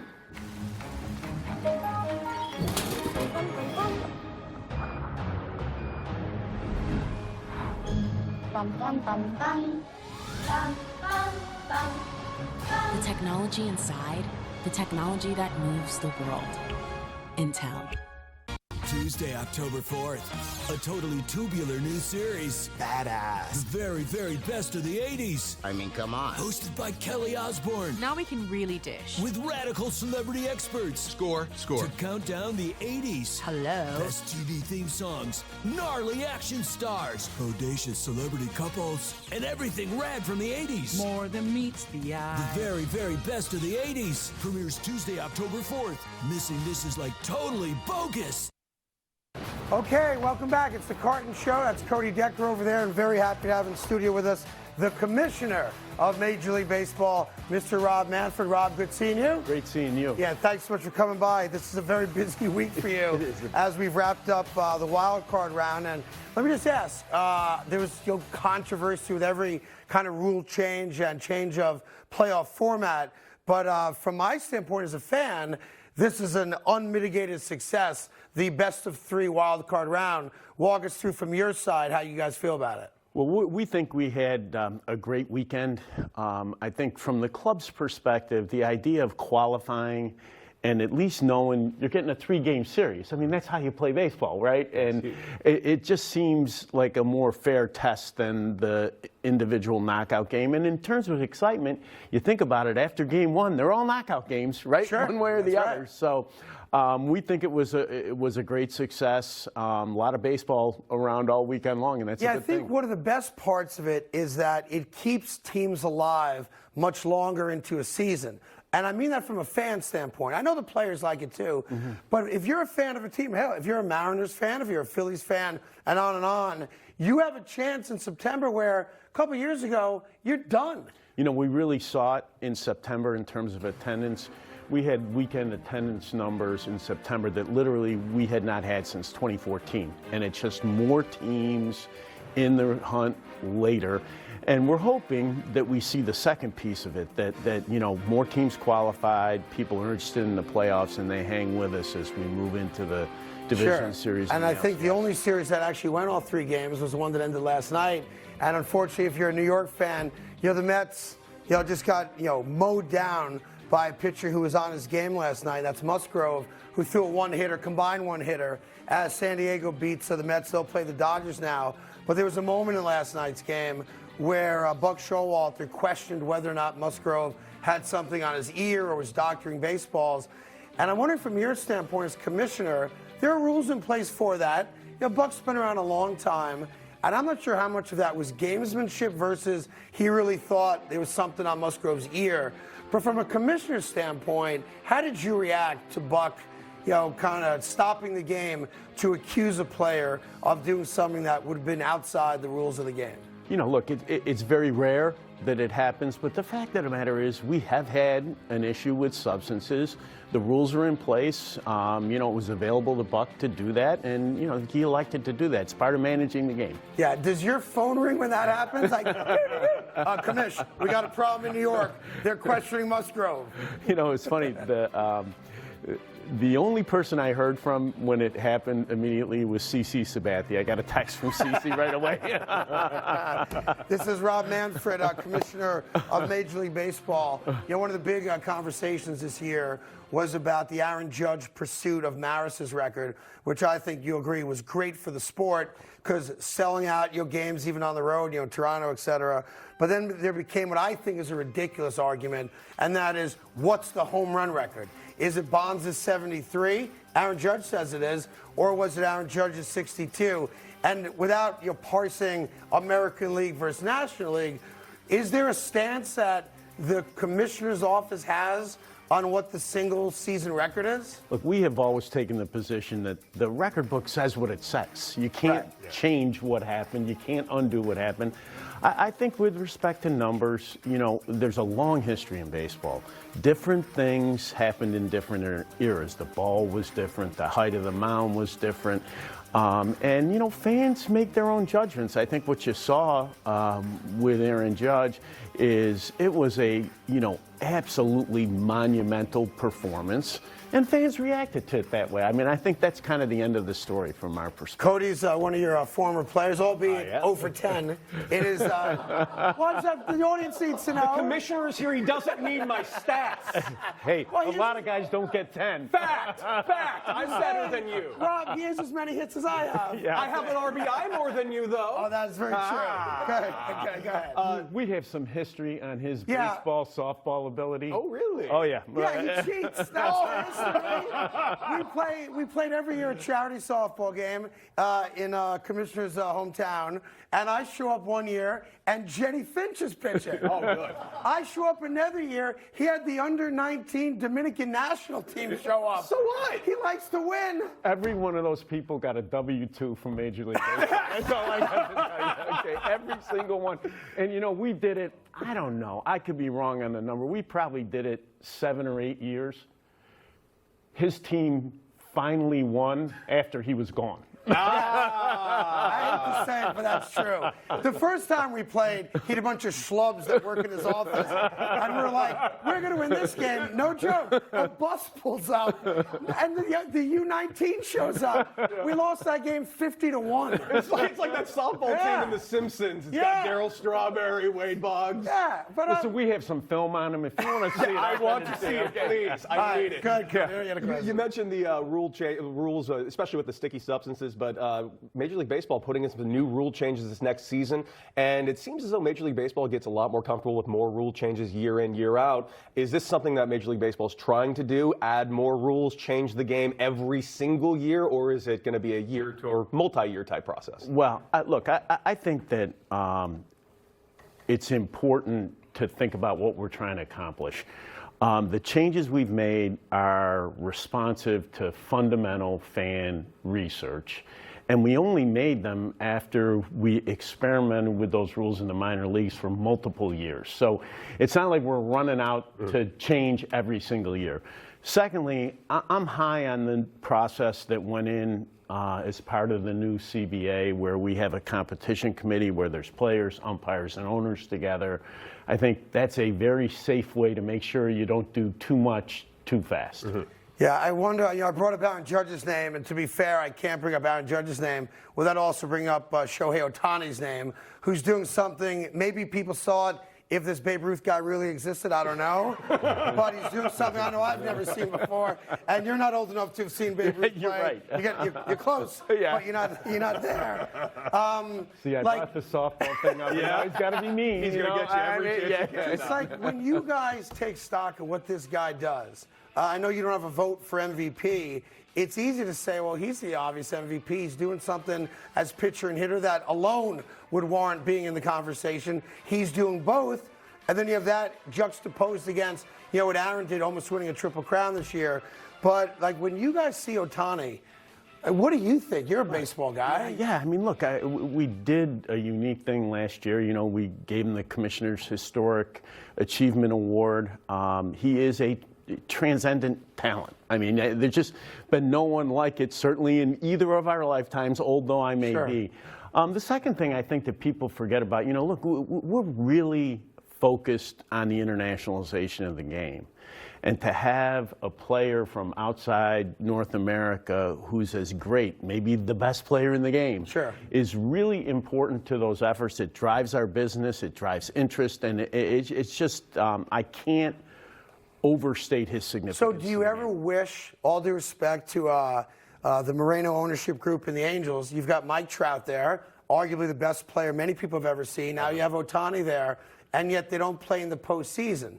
I would think at some level you guys would like to see guys like that playing in the postseason because that's when guys become household names. Am I right on that? Is this an IQ test? Yes, a little bit. Okay. It always is. Like, does that bother you guys? Like, Look, they're I mean, the Angels you again. know, Like, whoever wins, wins. But the fact of the matter is, we love when our very best athletes are on our biggest stage in the postseason. I mean, that's true in any sport. And, you know, they've got great players in Anaheim. Can the Mets or Yankees get Ohtani and Trout? I mean, if it was the Mets, he'd be out now also. But, I mean, can we make that happen? I'm going to leave that right where it is, okay? So I want to know this, and this is going to make you a little uncomfortable, and I apologize in advance for it. When the Cleveland baseball group calls you up and says, Commish, we've come up with a name. And you're like, that's the dumbest thing I've ever heard of. Are you allowed to say, guys, go back to the drawing board? We're not calling you the Guardians? Well, you know. If you didn't like the name, of course. I'm not saying you didn't. It's interesting. There is back and forth with respect to a name change like that. Cleveland was great. They really engaged in the process, sought our advice. You know, it's a very difficult thing to come up with a new name. You know, there's intellectual property. You come up with a name and, you know. Someone else owns it. Somebody else owns it. It's hard. I think that at the end of the day, if you're going to make a change, I think Cleveland did a nice job in the sense that they found a name that was tied to their community, and, you know, people in Cleveland seem to be accepting. You don't like it. He's just really good at answering questions. Like, you don't like. If you don't like it, blink once. There you go. There you go. I thought one of the great scenes this entire baseball season was the day the Mariners clinched. And then, of course, they have this ridiculous game, you know, against Toronto in advancing. But when you see that, as a guy who wants to leave baseball in a better place than you found it, and seeing a franchise that hasn't been in the postseason for 2 decades, and as much as we make fun of Philly, a decade not in the postseason, when you see cities reacting to their baseball team, A, making it into the postseason, and then B, advancing, walk us through emotionally what that's like for you as the commish. Oh, it's just a huge thing. I mean, you know, both ownership groups, Philadelphia, Seattle, really committed to winning, and it was been a long pull for both of them, long pull for their fans, and, you know, it's just a sense of relief for them, you know, that and a great sense of accomplishment. Both teams played great in the first round, and good for them. We're going to see a little more of them in the postseason. You know, one of the big things in sports now, obviously, is the proliferation of gambling. My story is very public. I can't gamble responsibly, so I don't anymore. But baseball, to me, really lends itself to in-game wagering more than any other sport. And I feel, and I could be dead wrong in this, that the NBA and the NFL have been more aggressive than the Major League Baseball has in promoting wagering, especially in-game wagering, to their fan bases. And I'm wondering, the research you guys do, are we going to see more of that? And from a commissioner's office standpoint, where are you guys on the easy access for people to wager on your events? So let me say 2 things about it. You know, when it became clear that the Supreme Court was going to change the law, we spent a ton of time research, particularly in Europe, with sports that had more experience in terms of more open betting. And one of the learnings that came away from that was you can get, the word they use, over-gamblified, right. You know, just too much. From a marketing standpoint. Yeah, and you know, we felt that, you know, if you go down the road really fast, it's hard to pull back, so that we should take a more cautious approach, number one. Number two, look, we're a family product. You know, when you play 2,430 games a year, you need families engaging with your sport, going to the ballpark. And, you know, we want our broadcast to be family friendly. So, you know, we've taken a little slower approach. I think that as there's a proliferation of multiple screens available, we'll have more and more products that are tailored to and available to people who want to engage in sports betting during the game. By the same token, we're going to protect the core of our product. Was there any joy at all that Max Scherzer, who led the player revolt against you this past March, didn't pitch all that well in Game 1? You know what? I am not a grudge holder. Yes, I am. I'm not. You guys rooting for Yankees Dodgers like the rest of us, or not? Well, look, we try to stay as neutral can be vis-a-vis the clubs. Obviously, big market matchups have great appeal. They're good for our business. But I'm sort of the mentality, let the best team win. One last thing before I let the commissioner go. Cody brought up some of the rule changes. In the next year, 2, 3, 4 years, are we looking at baseball without umpires calling balls and strikes? Is that a reality that's coming our way? I think that you're going to see the automated system in one form or another. We're using 2 forms in the minor leagues, one where every pitch is called by the machine. The second one is a challenge system. It takes about 4 seconds for the challenge. I think in one form or another, there's a good chance we're going to be using it in the big league level at some point. If I promise not to bring Cody, can I sit with you at the Yankee World Series game? Can I tell you, you can bring Cody. And you can? Yeah. I just got you invited. Thank you. If I leave Craig, can I come to the game? That's an even better chance. I'm going to the game. And I should mention the commissioner is a Green Bay Packer fan. How'd that feel yesterday watching the Giants come back and take out your Packers, huh? You know what? I grew up a Packer fan, but John Mara is someone who's been very nice to me over Giants owner. And I was glad for him. They're playing better, and that's great. great. You are such a politician. Yeah, well. I gotta tell you, he's a diehard Packer fan, but he respects John Mara a great deal. Well, listen, Commissioner Manfred, I think no one would disagree that the playoffs are off to a great start. The wild card round is everything you guys hoped it would be. And now we've got, real quick, Cleveland Yankees, Seattle versus Houston, Phillies, Atlanta, San Diego, LA. And the next 3-4 weeks should be amazing. And we appreciate you stopping by and saying hi. It was fun. All good. Always good to see you. Everybody, it's Commissioner Rob Manfred, Major League Baseball. We'll get back to the NFL, and we'll take a look at tonight's Monday night game right after this.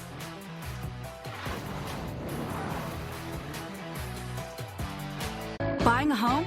Rocket Mortgage will cover 1% of your rate for the first year at no cost to you with Inflation Buster. That means more cash for more of what you love. Save when you buy a home today. Visit inflationbuster.com to get started. A Corona and palm trees. A Corona and calm seas. And a balm breeze. And some long knees, strong like a tong squeeze. You'll say, "Aw, geez," when I make your lawn freeze. Was that good? No. Oh. It was incredible. Oh. Lee bad. Oh. But this is good. I shouldn't have rapped. Restructured pork patty.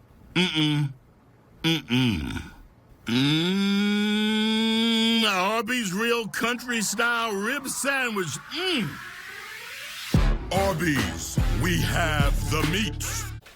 Dude, you coming? Alka-Seltzer Plus Power Max Gels Cold and Flu Relief with more concentrated power. Because the only thing dripping should be your style. Plop, plop, fizz, fizz, Winter Warriors with Alka-Seltzer Plus. Some things leave you guessing. MailChimp takes the guesswork out of email marketing by analyzing data from billions of emails to offer suggestions for how to improve engagement and revenue. Guess less and sell more with Intuit MailChimp. At Jameson, we know there's people who just... Guess you really had to be there. Get you. And while there may be a few that won't, there's always more that will. So widen a circle, make room at the table or the dance floor. Nice moves, buddy. Go on. And always ask them to pull up a chair. Just don't drag it. Cheers. Jameson, widen the circle. For the visionaries. For the trailblazers. For the last to leave. And the first to think ahead. There's Grainger. Supplies and solutions for every industry. With access to trained experts and 24/7 support. Call, click Grainger.com, or just stop by. Grainger, for the ones who get it done. Start Saturday strong with Big Noon Saturday on Fox. It's a huge Big Ten showdown as Blake Corum and Michigan face off with Penn State. Big Noon Saturday on Fox. This is NFL Plus, and this is for the Sunday shifters, the game time babysitters, and the poolside ballers. Live games, replays, films, and shows. This is NFL Plus, your game on the go. Start your free trial today.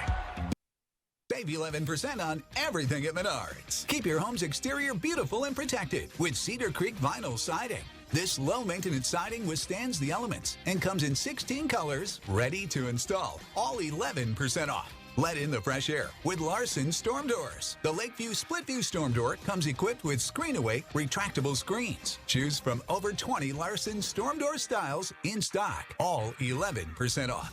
Save big money at Menards. I hope you are ready for a good time. I've invited some of my favorite celebrity friends to join me for an off-the-hook night of games all about food. I'm on the edge of my seat. It's gonna be a blast. All new Guys Ultimate Game Night, Wednesday night at 9 on Food Network. This message is brought to you by Darvin Furniture. For over 100 years, Chicagoland's home for quality furniture. After a brutal night at Extreme Rules in Philadelphia, who will be left standing? Find out on an all-new edition of Friday Night SmackDown, live at 8 Eastern, 7 Central on Fox. Cristiano Ronaldo! It's getting kind of old, isn't it?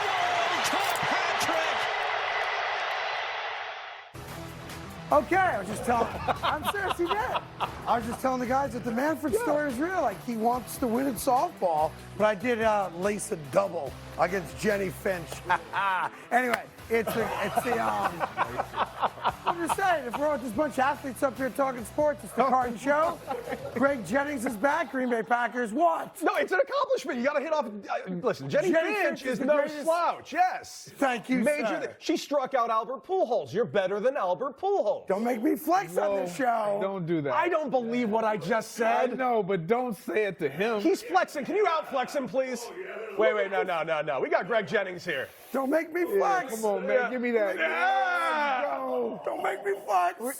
It's like a mirror. Don't make me flex. Don't make me flex. Okay, before we get to tonight's game, the big story from Week 5 NFL is that Tom Brady is untouchable. Yes. Tampa gets off to a 21-0 lead. Atlanta fights back. It's 21-15. Tommy's got the rock.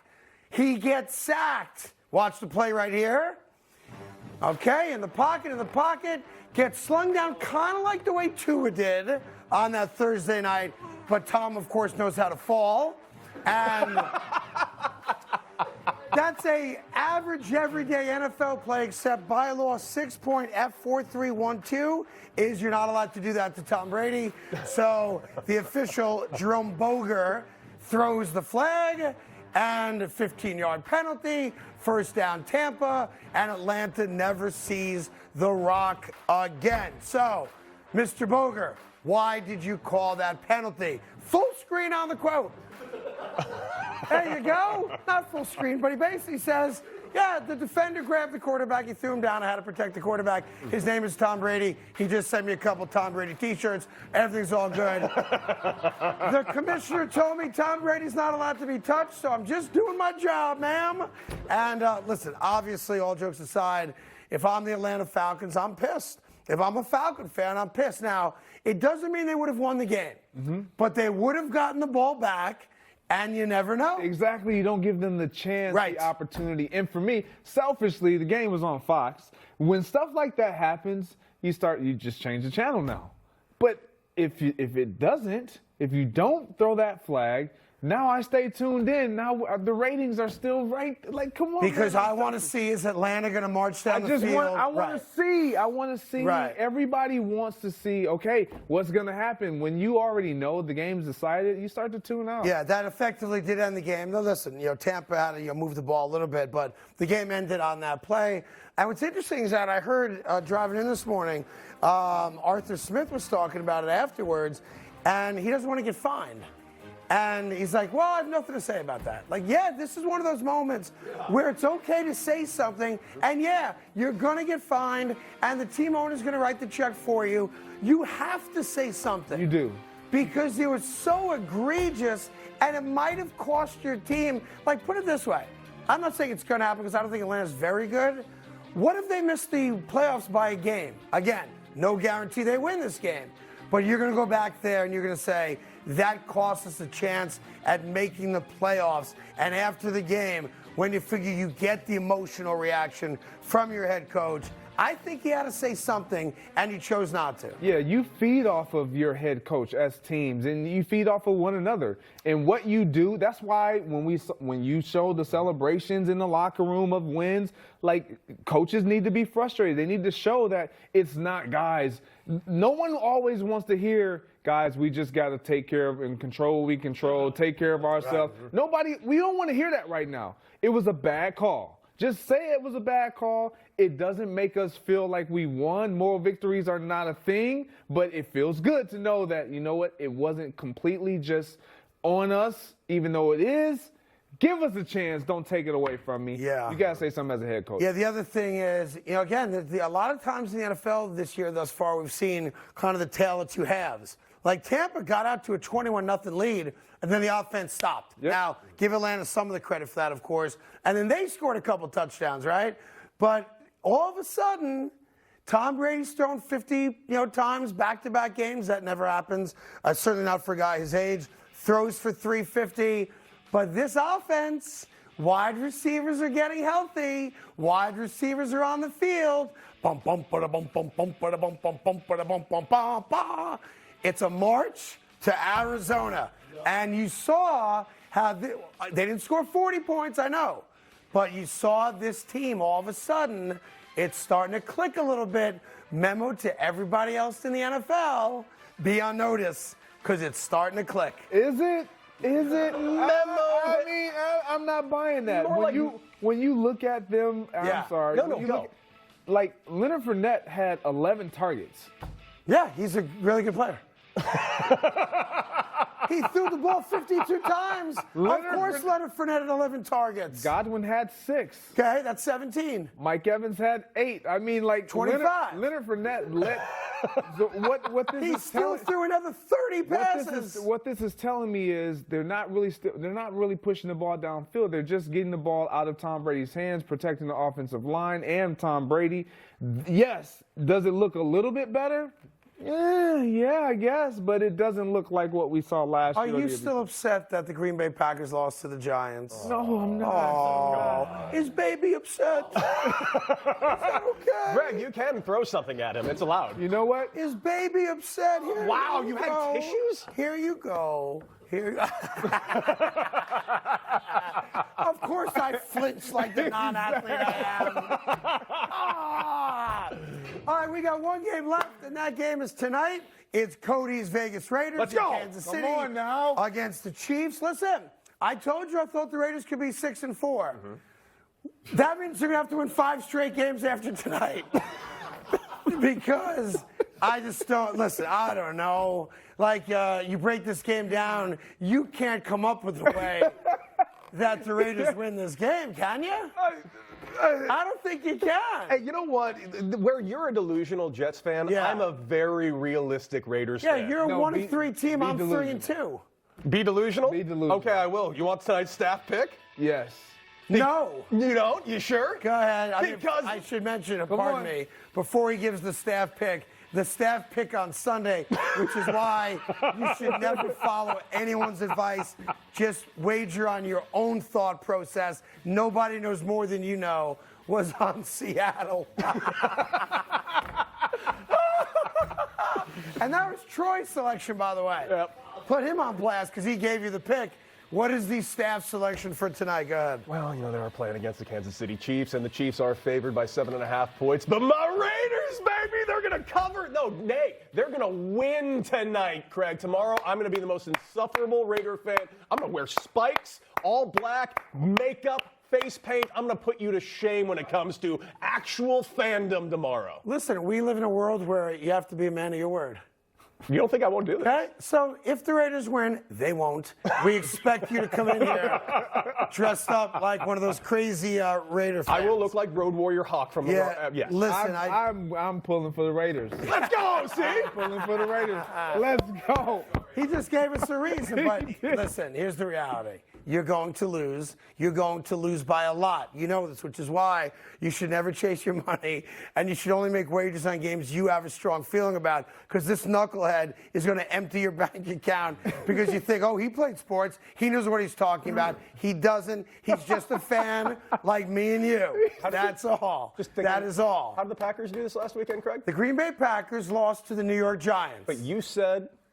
I don't give out picks. Yeah, and by the way, speaking of the New York Giants, the New York Giants were down double digits. The game was over. The Packers were on their way to a rout. And then the second half happened. Aaron Rodgers decided not to throw the ball to everybody. He decided to get metaphysical on us.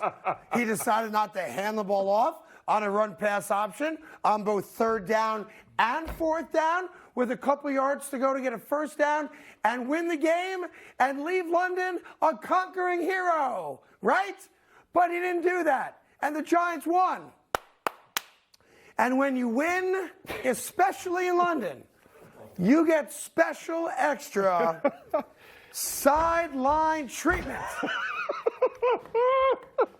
My face should not be on that guy's ass, but it is. And if you want to tell me what the trainer there is doing to Darnay Holmes, send me an email, craig.carton@fox.com. I'll read the top 5 answers I get tomorrow on the show. Please send those Please do it. Like, you would have thought Darnay just broke Strahan's single-game record for sacks. And rather than wait till after the game, he gets his prize right there during the game. Don't. Oh, that's why the NFL is so great. I love it. You don't get that in an NBA game, I can tell you that. No, you don't. All right, listen, we got to get going for Skip and Shannon. For Greg and Cody and the crew, we'll do it again tomorrow right here on FS1. No mercy, no mercy, no mercy. Let's go face to face. I embrace debate. I don't make mistakes. I just make my case. Drops mic when I'm done. What more can I say? Not bite to my tongue. I don't like the taste. I'm on and I'm on and I own my opponent. I'm always in the zone. Need a zone out of zone. And then we could get it poppin'. Pick the topic if you want. Skip and Shannon, skip the hoppin'. Took these sports and made them pop it. All right. Undisputed. Happy Monday, everybody. Hope you had a fabulous weekend and enjoyed all the games we're about to break down. Welcome into Undisputed. I'm Jen Hale here with Skip Bayless and Shannon Sharp. Good morning, guys. Good morning, Jen. How are you today? It really doesn't matter how anybody is, because all that really matters is, how about them Cowboys? How about 4-0 since everybody danced on their graves, starting with you, Mr. Cowboy hater? How about fly, Cowboys fly, all the way to Philadelphia next Sunday night? How about it? I would take a Longhorn fan. Yeah? Yeah, you ain't. That's funny. What happened? No, nobody cares. Oh, nobody cares. You can have that. You can have all that. All that matters is Cooper Rush, baby. Yeah. That's all that matters. That seems all that matters. You can have all that. That seems all that matters. You can have Baker. You can have No. You can have it all. We can talk. I got Cooper Rush. We gonna talk about I got Baker? 4-0. Well, you should have had him. You should have had him in Carolina. You'd be a little better. Let's go, Jen. Let's go. I'm ready, Jen. I'm ready. I can tell. I thought about you yesterday, Skip. I had that Eagles game, and let me tell you, those fans had Dallas signs all ready. They're ready. They're ready. We're going to dive into that in a minute. Plus, Tom Brady and that much talked about roughing the passer call against Grady Jarrett. Can't wait. I don't know about that. But first, guys, all right, Skip, we're going to give you your flowers. Cooper Rush, now 5-0 as a starter and 4-0 this season since replacing Dak as the Cowboys beat the Rams yesterday 22-10 as underdogs. That, according to Fox Bet Sportsbook. Dak Prescott would reportedly need to make, quote, significant strides in his recovery to be ready to play the Eagles this upcoming Sunday. Shannon, you first. Is it time to go back to Dak? Skip, I can say it is time, but do I believe they're going to go back? I do not. I believe Jerry Jones is very enamored with Cooper Rush. He's never really fully bought into Dak Prescott, and this is his one opportunity because they're winning football games. And Jerry's like, hold on.